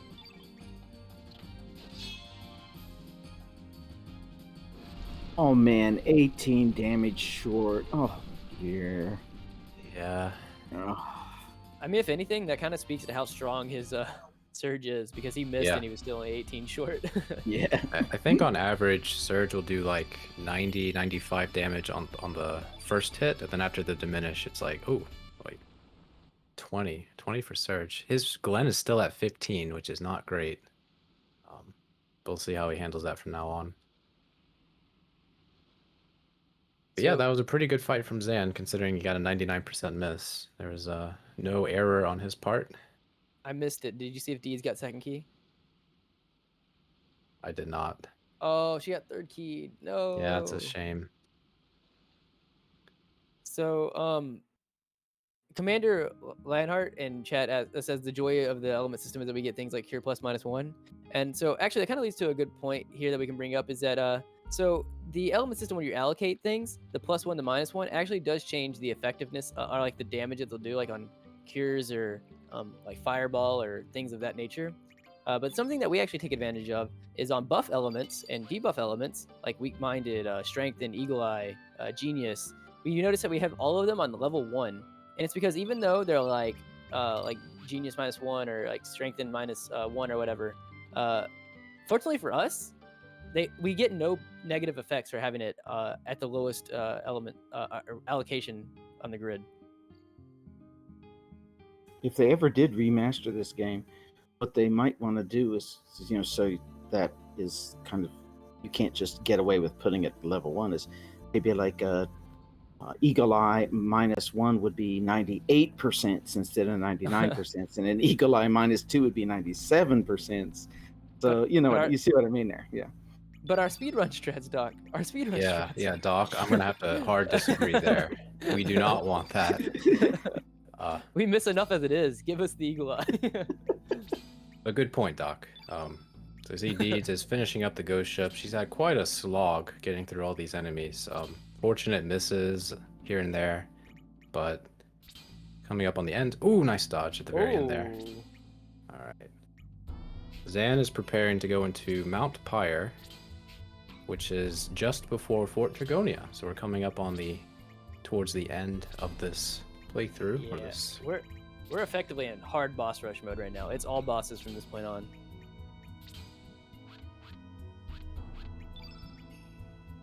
In fact, so funnily enough, we don't actually get it, but per the story, there are items that actually let you go across this lava without taking any damage. But we just buy enough healing items so that we can run across it and then get to the fights that we need to. Which is actually going to be the last salt and pepper fight of this run. Yeah, it's probably the most entertaining salt and pepper fight in both categories. But this fight is really special because one thing we have to worry about are the drops. One that we don't have to worry about are the drops. Ooh, the Salt and drops. Pepper's common drops are very good defensive equipment for everybody. But the rare drops are where it's at. The rare drops will give us a Dragoon Gauntlet and or a Skygen Ring, both of which gives us a huge buff to attack power or magic power respectively. So Very nice. yeah, and plus we And get this amazing tutorial cutscene. And as Captain Get your says W's in in chat, chat. yeah, Captain posed a W, and honestly, that is the most important thing about this run. So chat, prepare your W's. Oops. W, W, W. W. This is like the longest single text box in the game, and it's just kind of, after all the tutorial fights where they keep having these back and forths, Pepper's just kind of lost it with Salt's negligence. Yeah, they're trying to teach us about trap elements, and Salt unfortunately messes it up because he's kind of stupid. That's fine. Pepor cannot take it anymore, so he decides to put the beat down on Salt. And that actually is in our favor, because sometimes you could have a very weak Glen like Zan has here, and every bit of damage that Salt or Pepor does to Salt will actually help out. And occasionally, Pepor will crit, which is awesome. Really nice. But we buff Glen, give him a strength. Ooh, a crit from Zan, that's great. Ooh. So that's what you going to allow wanna him see. to take out Salt in this next round, potentially, if he doesn't roll low on his 3 attacks. Yeah, we buff think- up Glenn with Eagle Eye and Strengthen and have him do the main damage. Oh, he's still Lino over used Pepper. Bush Basher on Pepor to get the chip damage in. See if this knocks him out. Interesting. It did. Nice. So then Serge will approach with hitting him, getting up to level 4 for Bush Basher, getting another green on the field, and depending on Serge's magic value, this can really help or hurt. 124 is a huge amount of magic That's a for lot Serge. of mana. Yeah, that's a lot of damage. So normally Not- with good magic and good strength, that 3/3 from Glenn would end the fight. Unfortunately, Glenn's strength is a little too low, so yep, there you go. 10 damage. Oof. Good fight with the stats that he had. All right, the rare Surge drops? has- Question mark? +2 for Glenn, and the No rare standard drops. drops. 21 strength Surge at this point in the game. That's pretty good. Yeah, for an any percent run, that would be amazing. Right. But for this category, Serge he's kind of done. He can retire. He'll from- help a little bit for Lynx at the end, but he's basically like, yeah, he's retired now. He's still got the still got 2 fights where his strength will come into play. At this More point, on this. his magic is more important, and luckily we know that his magic is really good for this part of the game, so that will help for a bunch of fights. I mean, Yeah. I'm sorry. The extra strength doesn't help Surge, but if your Surge is really low in strength, it can hurt. So, yeah, I guess you guys are right. I mean, his extra strength isn't going to help him through, but at least but if he had low strength, like 12 or something, then getting to Yeah. this point, yeah, It'd be really bad. it'd be really bad. Coming up right here is actually can be somewhat of a scary fight, especially if you're new. Neither one of these runners are new, but it still can go a little bit wonky. Without going into like anything specific, we'll just know if it's going to be probably a good or a bad fight. As long as we'll see if Zan gets one rolled. One rolled is what you don't want to see. Zan got run well, just as you said it. Nice. Okay, well Zan, you know what? I apologize. Yeah, I think we need to stop doing that because every time I've raced, you guys have mentioned that, and I've got one rolled. So please stop. So one roll will make this fight a little longer and potentially riskier. It depends on how you play it. Right. We mentioned how AP values for bosses can change. So on average, a boss will have 7 AP. The Fire Dragon is one of the faster enemies in the game at 6 AP. So we have less time to do the actions we need to do to take him out and set up other things. But luckily the Fire Breath attack did not hit Lena, because that would most likely knock her out. Let's see. Lena might cure... No? Okay. Turning Glenn blue there. Problem is, of course, Glenn is weak, so it helps a bit because, of course, the mini dragon's red. Yeah, no, it Zan's helps, thinking and- about what he needs to do. It's tough scenario right here. It is. Yeah. I think he went off script a little bit at the very beginning. Well, he but he's- missed with Serge, like so Serge couldn't turn him blue before the 3/3s, and so he just did it late. And now Yeah, he's normally you follow that up earlier or later with an Aqua Beam from Lena to put another blue on the field. Be elected to have Glenn strike first to get a little extra damage in at the start. But now he's setting up Genius and I think Magnify. This is really risky because at Anybody bad who's AP values, the Fire Breath attack from the Fire Dragon can easily knock out anybody on the team. I think that someone's dying here, and you really, it could get really dangerous, honestly. Okay, he's gonna Aqua Beam. Maybe And then the Lena Fire will Dragon Ice rolls high. Blast Yeah. if he has enough. Okay. Oh, okay. So this should do like 375 damage at least. Nope. Dang. Okay. Who's he? Okay, he should be able to get through wow, the fight he's- regardless. Spread out the damage. Nice. One. That champion of a Glen. Nice. Very That's okay. so nice. Recovered from the fight. That was a dirty fight, but he got through it. 2 Well done, strength for Zan. Glenn. Yeah, the targeting was very nice, as Carbon Drink mentions in the chat. He spread that damage out a lot better than he could have. Saw Glenn at 19. I think he got 2+2s. That's crazy.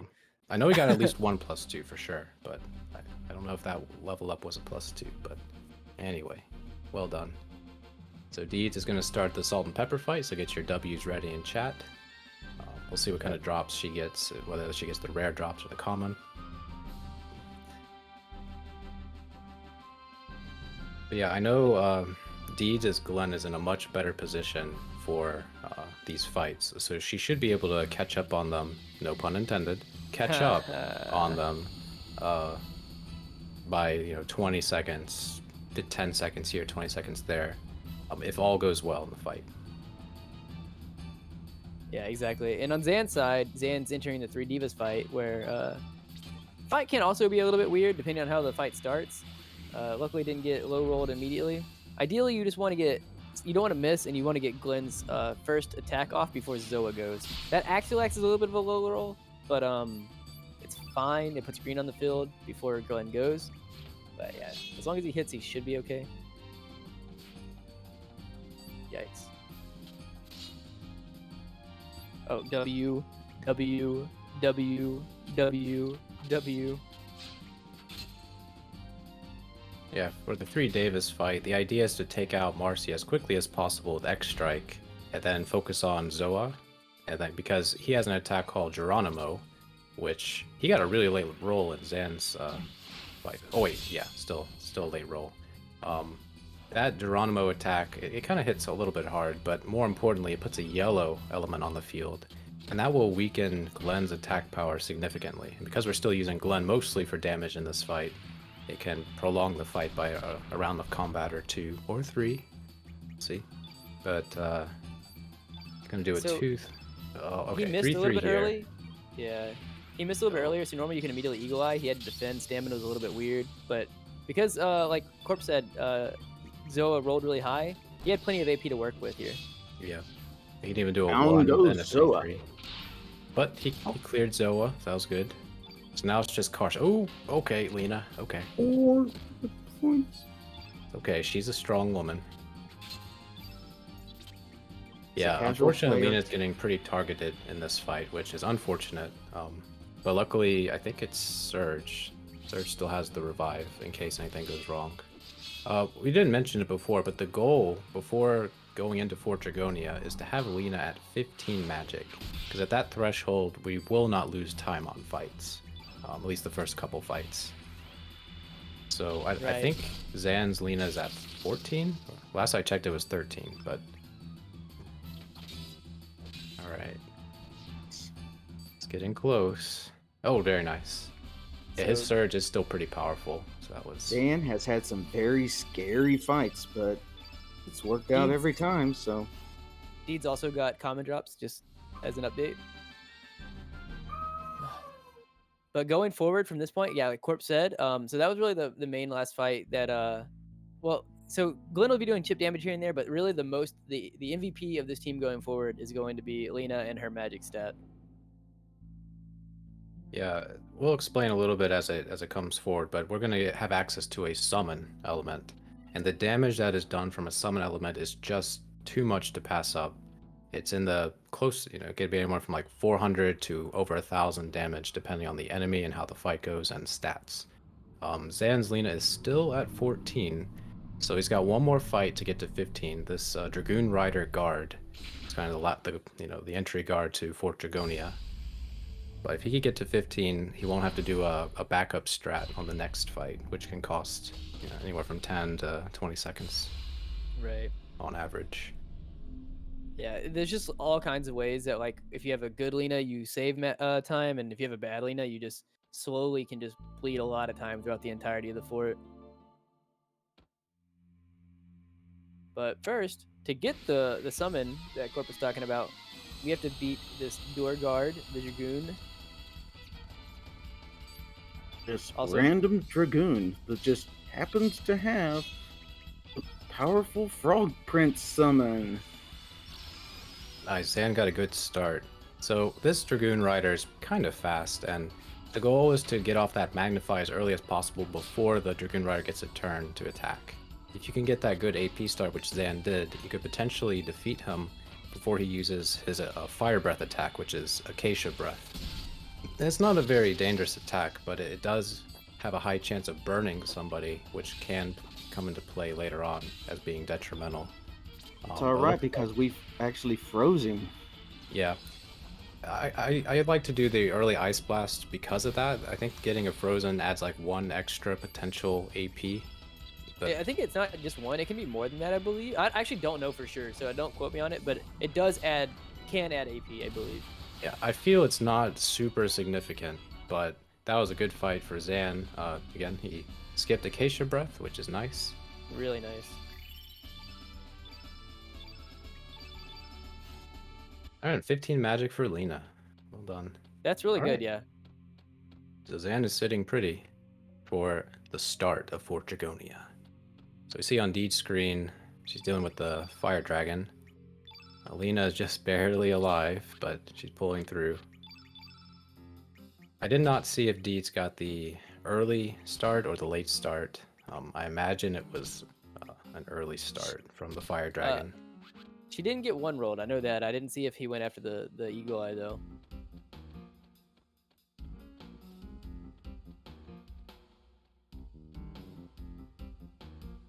Yeah, so Lena is in a little bit of a... Oh, is that Lena? Oh, no, okay. Okay, good. Yeah. 3-3. She should be good to get through this fight if everything else goes well and like not like really bad misses. Because after that last attack, that should okay, yeah, everybody should live here. And good luck. So we see Zan entering the first puzzle of Fort Dragonia. We'll explain it as we go forward as Deeds finishes up the fire dragon. Nice, well done. Nice. Yeah, 97 damage on Glenn is pretty high, so her Glenn must be pretty strong. I believe 21 it's in the 20s. already. 21, yeah. Lena at Oh, 14. so yeah, her Lena just got to 14, so it's been a little bit behind compared to Zan, but again, the goal is to get to 15, so she's got 2 more fights before she has the chance to reach that. Yeah, and on Zan's screen, we have Zan going through the first puzzle, as Court mentioned, which is basically the whole puzzle is just kind of like a party order type thing. You just have to shift through and step on this pad that switches your first and second character. You have to use select to kind of shift through. And honestly, this is probably the hardest puzzle casually in the entire fort, I think. Absolutely. And it's just your introduction to the fort. Yeah, you can reason through the words that this puzzle, We Dragonia, is comprised of head, body, tail. You can kind of figure out what that means, and then when you go on that pad that changes your party order, you can say, oh, okay, we change our party order and step on the pads, right? Or the little notches there. But what they don't tell you is that you have to hit the select button in order to change your party order on a normal PlayStation 1, PS2, controller. And I don't think that's mentioned anywhere in the game. It is mentioned in the booklet about the functions of buttons. But if you don't know that, then you will be stuck here because you will not figure out the solution to. Yeah, you'll be finishing the stuck here for a puzzle. long time. Yeah, it is pretty annoying. So Zan was playing it carefully around the bats, and that's never a bad idea. Bats in this game are atrocious. You gotta play it very carefully around them. If you get too close, they could suddenly turn around and you're locked in your position. You can't run. Sometimes you Yeah. can get pretty close to them and they don't bother you, but that's just the trap to lure you in. But it looks like Yeah, you got through it all right. I would say bats are probably up there tied with the most annoying enemies, with potentially the paper moon boys that'll come up in a minute. Yeah. But- Bats are definitely up there. They're not the worst, but we just have to deal with them so often that it makes it seem like they are the worst. Zan, so casually the hardest puzzle in this fort is to do the party switching thing. But for a speedrunner, he did the hardest part of that puzzle and is not forgetting to hit the tower on the way out. Yeah. Or the pillar. Most runners of the game are guilty of leaving the puzzle room early without accidentally activating the pillar. It's so easy to turn off your brain and just Forget it. autopilot that room that you just forget or get distracted by chat. Either way. Yep. But luckily Zan did not do that, and he's proceeding onward. Yeah, speaking of annoying bats, this is a bat that has a really annoying hitbox, and will just lunge at you from the sky if you get within that hitbox. Oh. Oof. He always he does it every time, and it scares me. He's like one Yeah. of the only runners I see that does it like goes underneath the bat like that, and it always scares me. Yeah, I take the top ground over that, but Same. doing that bottom ground dodge is interesting. I These mean, it seems puzzle rooms consistent. do have various combinations of other things you can do besides what we do in a speed run. There's all these little side doors you could go through to get treasure, but they're not worth enough for the speedrunner to take the extra time it would go to go into that room and stuff like that. So we just go straight for the boss. Right. So Zan heading to the first boss of Fort Dragonia. Well, I guess the Dragoon, but the one guarding a pillar. While Deeds is actually heading into the fort itself. Yeah, it looks like on Deed's screen, I saw 14 magic on Lena still, so if you could get that +1 on the Dragoon Rider fight, she'll be fine as well. But on Zan's screen, we're fighting the Giant Gloop. The Giant Gloop, well, it's an interesting boss, to say the least. Yeah, so we can kind of explain why we kind of explained that Lena is kind of the MVP in this in the fort. And the reason is because she is a blue innate, and we do need a blue innate to be able to use the Frog Prince summon. So that's why we pick her up. The entirety of like all these fights, like the strategy we're mainly going to go for, is basically in between the enemies going. We try to magnify the field in most cases, and Genius Lena set the entire field blue because those are prerequisites to getting Frog Prince off. And Frog Prince is just basically the end goal to every one of these fights. Luckily, though, most of the moves that you see the Giant Gloop doing here are all blue elements anyways, so it kind of throws the blues on our field. So this fight is not really that dangerous in terms of getting interrupted. And if things get like to the worst possible like scenario, you can defend it out. Which is right here with Glenn getting frozen by that thing. You just pop on a medicine and you're good to go again. Yeah. Well, see, that's not usually like the worst case. The worst case is like usually like Lena getting frozen or something. But like if that happens, what you can use besides this medicine is you can usually defend it out, and eventually Giant Gloop does a move called Blue Field, which actually helps us out. But yeah, that take-in freezing any character is generally not that great. This Frog Prince will do usually over 500 damage. You're hoping for like 520 or more, so that should be enough. But at low magic, it could do far less, and then that would take the fight into extra rounds. Strangely enough, the Giant Gloop, if you don't manage to defeat him early, he'll use a Cure Plus on your party and heal you up. I don't know why he does that, but it's really nice of him. I actually forgot that he does that. Yeah. You need some really bad stats for that to happen. Oh, Lena at 16. Honestly, Lena- if this was a full percent, sorry, go ahead. No, I was just going to mention that Deeds also got her magic +1 to get up to 15 magic for her Lena right after her nice. Dragoon boss fight. So Yeah. If this was that an 80%, Frog Prince is a good demonstration of just how powerful summons are. Giant Gloop was a blue innate enemy, and Frog Prince is a blue innate summon, and those elements resist each other. So you're doing far less damage that you could have done. But because it's so powerful, it still was able to take out the Giant Gloop in one hit with Frog Prince. So that's why Lena is our main attacker throughout most of Fort Dragonia, because the Frog Prince is just so important for the run. Yeah, coming up for Zan is going to be the Paperboy enemies that we were talking. Well, on the next screen here, there is a skip here called Cybot skip. It's genuinely not worth it. Like even is Zan like, going to go for it? No, he's not. I don't think so. Almost every runner like tries to attempt it just because you have time or whatever, but most people don't because if you get it, it saves about 8 to 10 seconds or something like that. If you fail it, you're trapped in the corner and you have to fight the Cybot, which can lose several minutes. So it's like a very high risk, low reward. So most people don't go for it. But yeah, now we're coming up to the Paperboys. These Paperboys they go randomly invisible, and you can only cross through them when they're invisible. So you have to make a decision on when you're going to try to cross through them. And like Zan's having a little bit of trouble, like they can be annoying. Oh man! Oh, Playing it safe, but still got the encounter. It's a shame. Luckily, you can just run from these guys, and you have not iframes, I call them, but you could just keep going, and they won't prohibit you. there are some enemies in the game, especially later on in any percent, where if you get an encounter, they are solid and you cannot run through them. But luckily, these ones are not like that. So that's their one. Right. Ooh, oh, nice dodge. Ooh. Okay. Oh.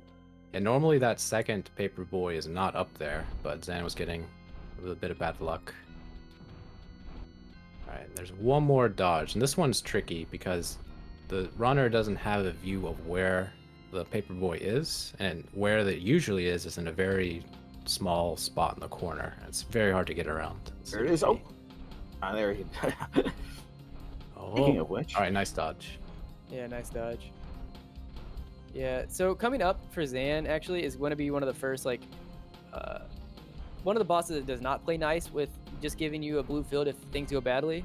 Taurosoid is a green innate and will interrupt your moves with green spells or elements also. So the test in this fight is going to be basically setting up the field the way you want it to with Genius, Magnify, and all the things, the bells and whistles that you need for Lena to go off. And then also doing it in between the 11 AP that Taurosoid has. If you don't, and use, like, say you get the entire field blue by using 3 blue elements, and then he interrupts you, you have to usually run in those scenarios. So what we do is we end up, what they do is they end up setting up everything first that involves non-blue stuff. In other words, they do the Genius, they do the Magnify, they do the turn red on the Taurosoid himself, so he takes more damage from the blue. And they kind of build up their little AP, their little slots for their magic slots, the large numbers above, 4, 4, and 2 right now, 4, 4, 1. And so what they do is they try to build those up, then wait for him to go, so his AP resets, then go blue, blue, blue, frog print, right off the bat. That's what they try to do. All right. Yeah, luckily, Zan's Serge has a lot of HP. He wanted to be over 150, because that way, if he decides to use backdrop on Serge again, it will not knock him out. But yeah. The hope is that on Taurosoid's first turn he hits Glenn, because Glenn, as long as he has over 200 HP, he will not die in this fight. He could get hit twice and he's fine. But the danger is Lena getting hit twice, or Serge potentially. Yeah, if you're But not that doing didn't the happen, cure, so he's just gonna Aqua Ball, Aqua Beam, set up Frog Prince, and that should be the fight. yeah, if you're not doing the cure strat, then that is the other risk, is that, like, you really hope that if he attacks Serge or Lena on the first turn, he is going to get a second turn before we start getting off Frog Prince. And if you're not curing, you just got to really hope he doesn't target that same person twice. But he looks like he should be fine. Yep.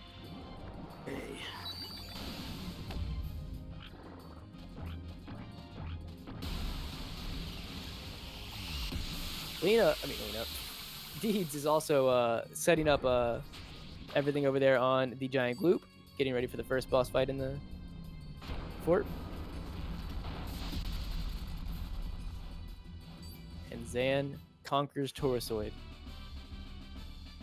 And doing over 900 damage is a good eyeball figure to look for, so that's really good. Now 17 magic, good. Yeah, so for stat-wise, both runners are looking for Glenn to keep getting stronger, as well as Lena. If Lena could reach 17 magic, she's pretty much good for the rest of the dungeon, with no question.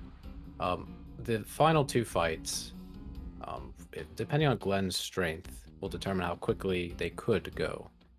Ideally, you want him to be over 26 or more, but if he's 24, that's fine. If he's less than 24, it's not so great. But looks like I think both runners are on track to having a strong Glenn. So that's really nice. Before that, though, on Zan's screen, he's getting ready to head towards another little puzzle, an easy one, and then Corporate Image's favorite boss in this entire dungeon. I never said that. Well, yeah, it is. So this puzzle coming up is I thought it was really clever. It tests your ability to recognize like cardinal directions and orientation based on cardinal directions, but the trick is we're trying to go to the far right, and whatever direction the statue is facing, that is north. So for us, all we have to do is hit south, because that's directly behind the statue. If you somehow mess this up, you're just going to have to reorient yourself to what direction the far right path is. Hey, But you after said this- that, you said this after that, puzzle everybody. dealt with cardinal directions? But that was a dragon on the thing. Wouldn't these be Oh. dragon directions? I see. I see. Good one, Doc. But speaking of seeing, we're about to see a nightmare incarnate. If anybody is sensitive to nightmare fuel, or clowns, or really disturbing looking faces, I would suggest that as soon as Zan enters that big cylindrical door, you turn away, and we'll let you know when the fight's over. Because we're about to fight a boss called Son of a Gun. I didn't name him, but kind of a play off of Chrono Trigger's Son of Sun. But they're nothing alike. Well, I guess they're both really annoying bosses, so I guess they are alike.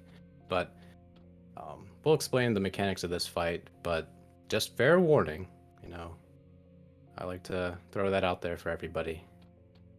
Oh, today is Sunday, so there you go. Man. That means both All of them the- are going to get bad luck. Yep. Yep, so Zan is approaching the doorway to go fight Son of a Gun. And while Deeds is heading to potentially... Yeah, she's not going to go for Cybot Skip. But she is in the room with the Cybot Skip.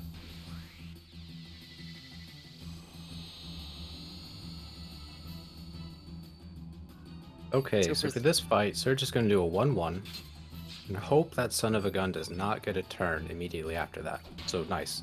Lena will do a 3-3 or a 2-3 of the runner's choice. And if both or one of the threes connect, that's great. You got the perfect start. Then you could go set up a blue field quickly and then use Frog Prince and the fight is over. If Lena had misses or if Son of a Gun went earlier, the fight would take about 30-ish seconds longer, depending on stats. So that didn't happen for Zan, so that's really good luck on his part. Now, just in case you're wondering, just to save slight time on adjusting targets in the menu, they turn the sun blue twice. That actually cancels it out. So the sun is not blue when he gets hit by the Frog Prince. Yep, that is Yeah. true. The turn blue elements are pretty quick to cast, but it's even quicker to cast them when you just have to mash. And unlike Strengthen or Eagle Eye, the turn elements default to your enemies rather than your party members. So, just for convenience sake, if you mash turn blue, it's quick. I have a superstition that if you use turn blue twice on Son of a Gun, you get low rolled by Frog Prince. It's not founded, it's not true, but I seem to get low rolled every time that happens. And that, so Son of a Gun only has 383 HP, and we saw Lena do 370. So sometimes when you have low magic on Lena or get a low roll, you're going to need Glenn to run up and do extra chip damage. And because Glenn and Lena and Serge, they do like 6 to 7 damage per hit, it's actually significant. But if you don't do enough damage, the fight, you'll lose a lot of time, especially in this category where every second counts. Yeah, over on Deeds' screen, though, Deeds is approaching the Taurusoid fight. She did get a good start. And good targeting. Yeah, very nice.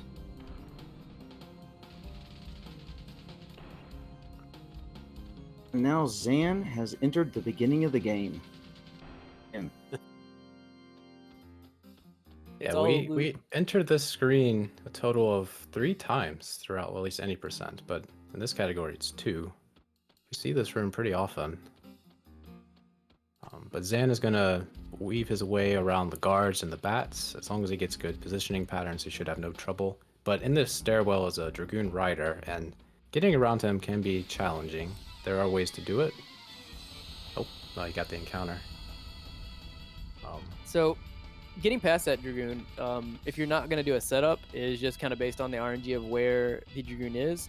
But you can kind of set up and draw the Dragoon down to the bottom of the stairs and circle around him to consistently get around the Dragoon. Yeah, and sometimes he's in the foreground so that you can just run right behind him against the wall and he doesn't even notice you. But he could be in various positions, so you just gotta look out and see what looks good to you as the runner to either bait him and lure and go around him or just run right by him. Zan's coming up on the Bunyip fight. This fight is actually one of the more dangerous fights in the run. because if you have to run away, especially late, it could cost you anywhere from 3 to 4 minutes of time. But that's not the only danger. Oh, ooh, a miss from Lena is scary. Okay, we still got as a good start. This So is the red and black fight in one. So because it starts out Bunyip uses Magma Bomb on the very start of the fight. If you don't take him into phase 2, which you have to do like 360 damage, I think, to him. No, or like 420, something like that. If you don't take him into phase 2 quickly, he'll use an element called Inferno, which hits all your party members. And after this Magnify from Glenn, that Glenn's about to do, that will potentially wipe all your party members. I think Serge will live because he's got a lot of HP if that happens to him, but because he got a good start, it's unlikely he's going to see it. Lena will use Ice Blast, and then they'll go into phase 2. Deeds did make her way through the Tour Sword fight without any problems, so she surpasses that, while Zan is heading into phase 2, as Corpus talking about. Yeah, as Doc mentioned, the first phase of Bunyip is red element, and the second phase is black. So, alright, you got a decent start here. And he hit, good. So now we're just going to default to Frog Print strats, set up a blue field, use Frog Prints, but after that, you have the option depending on stats. You could either have Serge use Luminaire, which is a white element attack. On an average magic Serge, it usually does like 250 to 275 damage. Or if you have good magic on Lena and Serge, you can use an Aqua Ball, which is a little faster animation time. I think Zan will probably default to the Luminaire strats. But we'll see.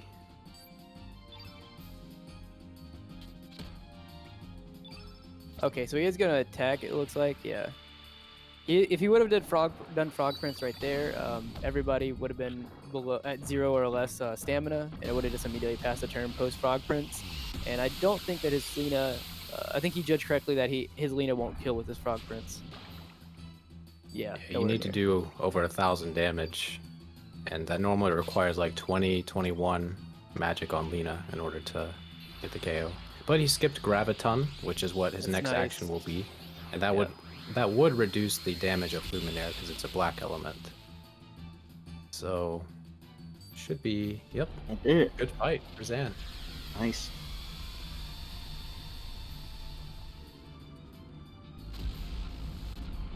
So that will be the last fight where Lena's Frog Prince, and well, Lena kind of in general is the MVP of the fights for Zan. Yep, now we're switching over to Glenn, and Lena will contribute in the next fights as far as setup goes and a little bit of chip damage, but now it's Glenn's time to shine yet again. For Zan, honestly, right now, if this was an any percent attempt, his strengths on his on Glenn and Serge are pretty high, 25 and 26. Yeah. So Deeds approaches the Nightmare. Zan will weave his way around some bats and one final guard. Hopefully they're in good positions so that he doesn't have to take too much time to get through. Ooh, in front of the stairs. Okay. Ooh, okay. All right, well done. So Deeds is heading over to Son of a Gun also at this time, and we're gonna hope that Deeds also gets the good start. Oh, she forgot the pillar. Okay. Did she forget it or did she how skip easy it? it is to forget. Oh, no, she forgot it. Oh. It's no joke. It really is easy to forget it. It's because you mentioned it that she forgot it. You know that, right? No, I did. No, that's not how that works. Here's Serge having more fever dreams, I swear. Yeah. Premonitions, Doc. Premonitions. But yeah, at any time, Serge could have told Kid, hey, I had this dream about you, and I'd never met you before. But he didn't, so we'll see what happens because of that. So we're saying it is all Serge's fault. Yeah. Well, it's all Balthazar's fault, but yeah, at this point, it's Serge's fault. Serge just had to go be a silent protagonist and not tell anybody about his fever dreams, I swear. Serge never said much of anything. That's right, Noxamillion.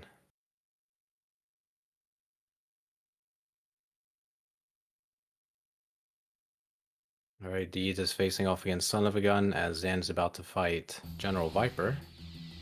For this fight, we're going to set up Glenn, boost him with Eagle Eye and Strengthen, and then Glenn is just going to do some 3-3s. If General Viper gets an early turn, or if he doesn't get an early turn, there's a chance we'll skip Viper's special attack G-Force. But that depends if he can get the Strengthen and Eagle Eye off, and have Glenn attack General Viper before General Viper gets a chance. So it's a bit of RNG. Yeah. Likewise, over on Deed's screen, she did get the good start. She did a 3-2, or she did like her 3 with Son of a Gun. The 3 missed, and that's normally where if you watch it present, you want to do another 3, but instead she did a 2. So she does not have enough. She's not gonna have enough AP to get off Frog Prince before Son of a Gun, unless he rolls really high. Safe play would be just to defend once you're set up, take the Kissy Wissy, Panacea, and then move on from there. Yeah, she's got to defend. She's trying to think, but there's just no way that she's going to be able to get Frog Prince off beforehand here. Yeah.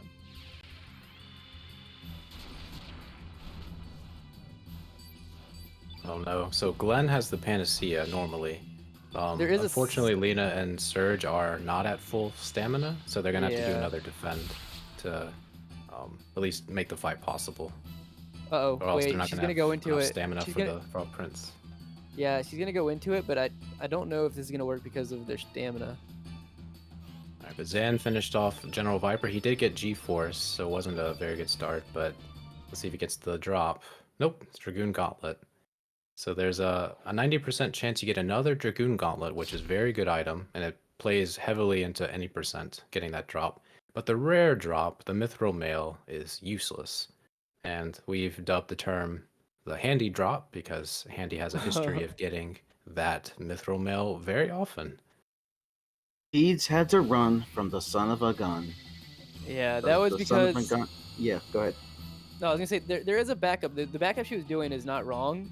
It's just when you normally, in most cases, when you have to do that backup, you're at good stamina starting with Lena and Serge. But because her stamina was too low, there was just no way it was going to pan out the way it needed to. Yeah, so Zan is fighting Lynx too. This is the last fight. He has to have Lena and Serge get up to a couple stamina points so that they can, again, set up Strengthen, Eagle Eye. And we're also going to use Turn White on Glenn. Because again, Glenn is going to be very strong for this fight. And it'll be just a tag team between Glenn and Serge, finishing off Lynx. The Glide Hook attack did hit Glenn, but he should be fine. Everybody should be able to survive this fight. The danger in this fight is if Lynx hits Serge. So normally for any percent you want Serge to live this fight to get a level up, but it's not necessary. But we'll see how it goes. But oddly enough, for any percent, you actually want Serge to have low health, but survive the fight. Yep. Yeah, ideally you want him to be like less than 70 HP. He's got our Frog Prince off. Good job from Deeds. 313, that's that low magic roll. Is there? Does she have low magic, or did did something wear off? Wait, no, we don't do geniuses. Yeah, so I guess she just has low magic. Yeah, I think it's either 14 or 15 for Deeds. Last I checked. Okay. But for Zan, oh, there goes Serge. Okay, so he's gonna have to use Lena to build up stamina for Glenn. You could have Lena use an Ice Blast here. It's never a bad play because if she's strong, it does like over 100 damage. But no, you got through. That's GG. GG's for Zan. It'll be time at 9. Yep. So like 217.31 or so for Zan. Now we get to pass all of our support over to Deeds, who just slayed this Son of a Gun. Yeah, I believe Deeds is still on pace for PB. Oh, let's go. Let's go Deeds. I'm gonna say let's go PB.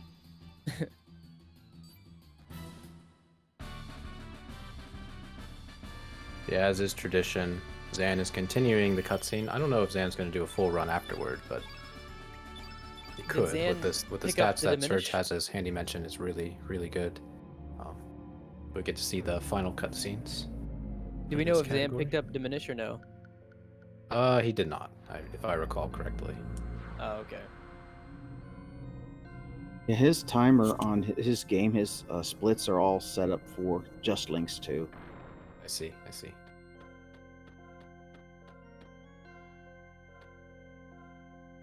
Yep, so now Deed's going up the elevator. She's going to have to dodge the Dragoon like we saw Zan attempt to do. And then head to Bunyip. She's going into her last 3 fights as well.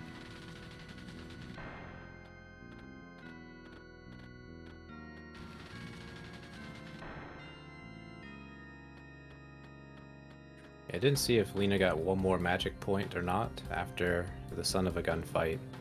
But at low magic, the Bunyip fight can take a little bit more time, especially if you don't get the good start.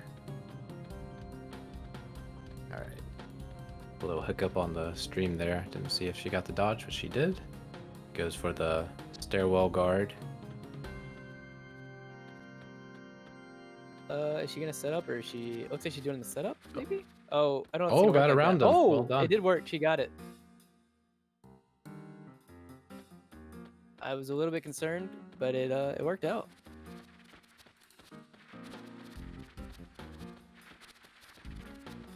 I get safe around the bat. So yeah, when the bat is overhead, if you run under the bridges overhead, then the bat cannot get you.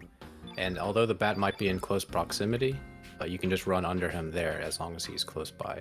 But if you were to charge through, there's a good chance you're going to get hit by the bat, so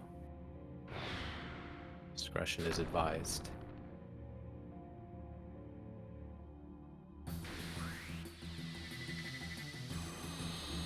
Deeds did an interesting strat on her for her Bunyip. Just before the battle, she took an extra menu and moved the frog prince up.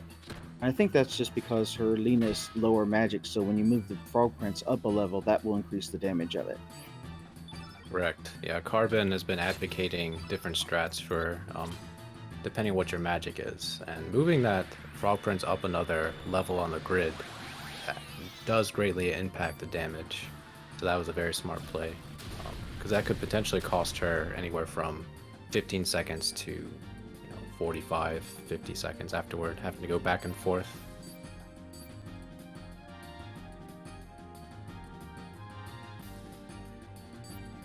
Deed's taking a minute to think about the proper way to do this because, as Corp mentioned, it might seem like it sometimes can go straight forward, but like there is a danger to this first phase, or when you magnify, you can just wipe if you get infernoed. It's funny how on Zan's screen, well, he's actually stopped the little text there, but Kid doesn't actually react to Serge talking. She waits until he mentions Luca.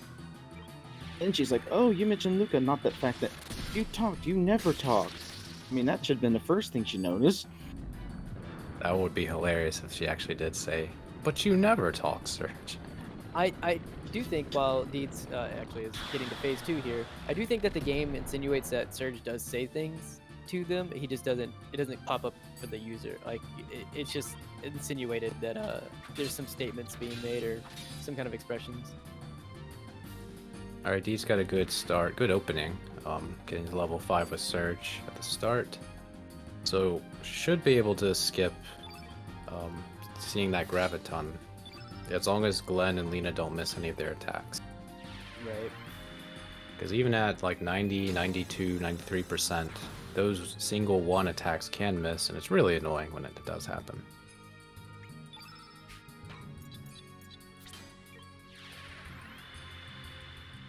Yeah, so she has plenty of AP to mess with here. She's gonna fill the entire field blue, and as long as Lena doesn't miss over and over and over, she should be okay. Yep. She did a little bit of extra attacks there just to give the other two a little bit more of a refresh. Yeah, normally the Frog Prince does around 800 damage. So, but let's see what the changing up the one slot does.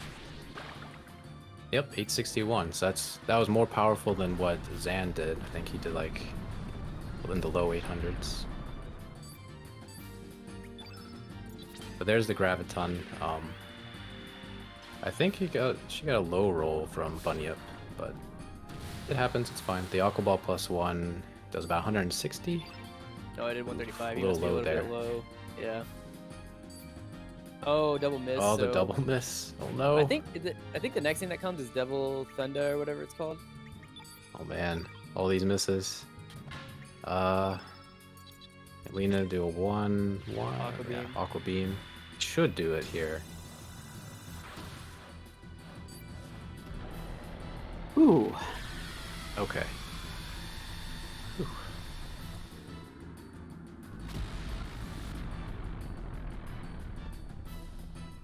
Yep, so she gets through it, and now she's going to be heading to the final 2 fights of her race.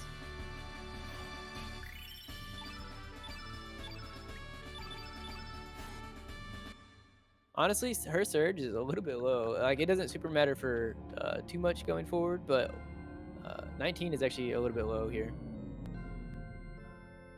Yeah, Griff9191 asked, when was this game released? And Andy replied, 1999. I have my disc right in front of me. The Greatest Hits collection was released in 2000. But sure, in Japan, it was 1999.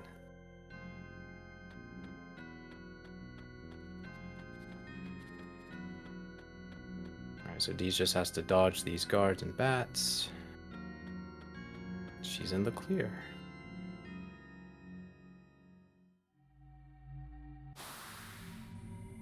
So before that, this game was in prison. It was released in 1999. Montauk. So one thing we didn't really touch on, we saw Deeds do some wonky movement in front of the pad. That's intentional. There are places in the game, especially in any percent when you continue the game from here, that setting up your party members in certain orders saves time. Because if you like interact with a person or an object or a door and you're in a better position, you can save 1 to 2 seconds every time that happens. So as runners become more familiar with the game, more familiar with the menuing and the boss fights, they can work towards these little things that help save time. And they add up over the course of 7 hours. But again, this, even though this category is shorter, it's still very important to get every second that you can. Yeah, it definitely still matters.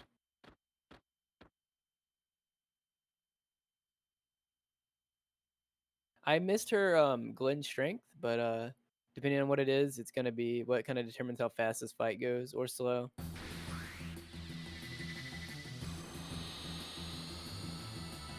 The ideal fight here is if you have a good enough strength and you get a good enough AP on the start, that you can potentially skip the G-force that comes from Viper.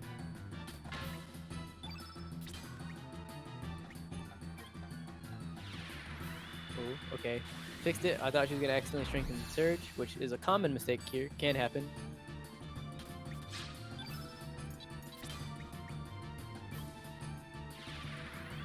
Yeah, I think we touched on it a little earlier, but the buff elements like Eagle Eye and Strengthen, they auto default to your center party member, which is Serge.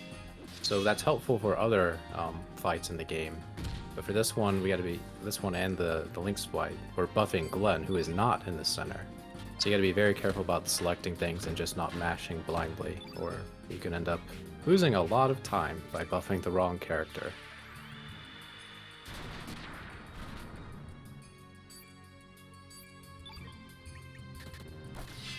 So yeah, I don't think that she's gonna be skipping G-force, but unless I already did it and I missed it. No, okay, there it is. Okay. Yeah. But I believe her Glenn is really strong, so Glenn will just do the Sonic Sword attack, and that should finish the fight.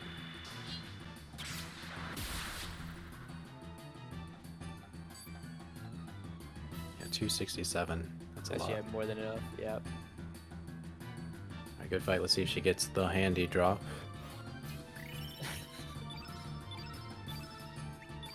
24. That's lower than I thought. Oh, alright. Got the gauntlet. Both runners got the gauntlet. Yeah. Not Disaster averted. Yeah. Yeah, Not for this super important for category, this. the gauntlet doesn't do much. You could run away from Lynx and equip the gauntlet if you were really struggling on strength. That's actually not a bad idea, but usually that's not worth it. I think I've done that once.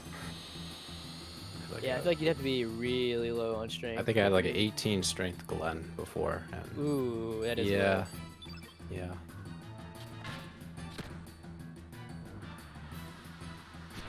I Another forget bad what. start. Yeah, Zan had a very similar start to Deeds here, where early glide hook. Ooh, This I time it forget was what- on Serge, which is scary. I forget what Deeds' PB is, but I think it's semi-close to this. Yeah, I know it's sub 230, but Oh, okay. it's gonna be very close.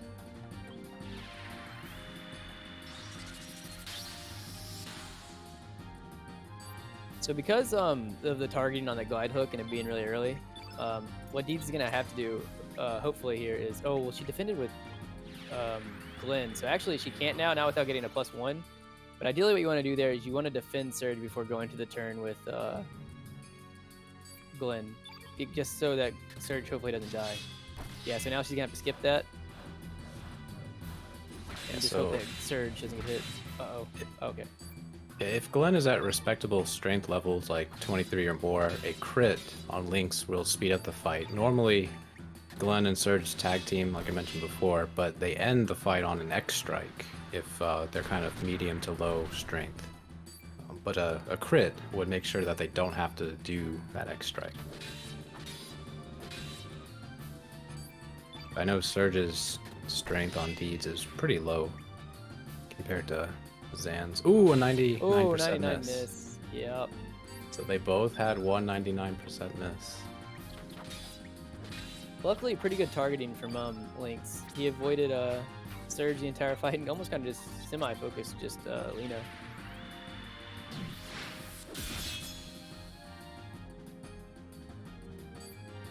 Oh, the X strike didn't kill him. Yeah, it was that pretty miss. a low amount of damage. So Okay, Lena's so- gonna have to step in and bop Lynx on the head. Do it, Lena. She did it. Yes. Let's go. GG. Lena, when Lena kills with a melee attack, it's so satisfying. GG's Deeds. Good race, good race.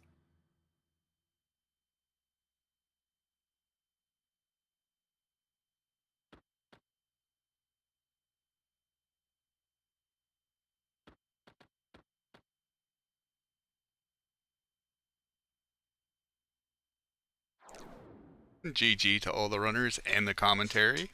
Still a pretty close race, considering forgetting that pillar from Dietz, which something everyone can do when you're just caught up in the moment.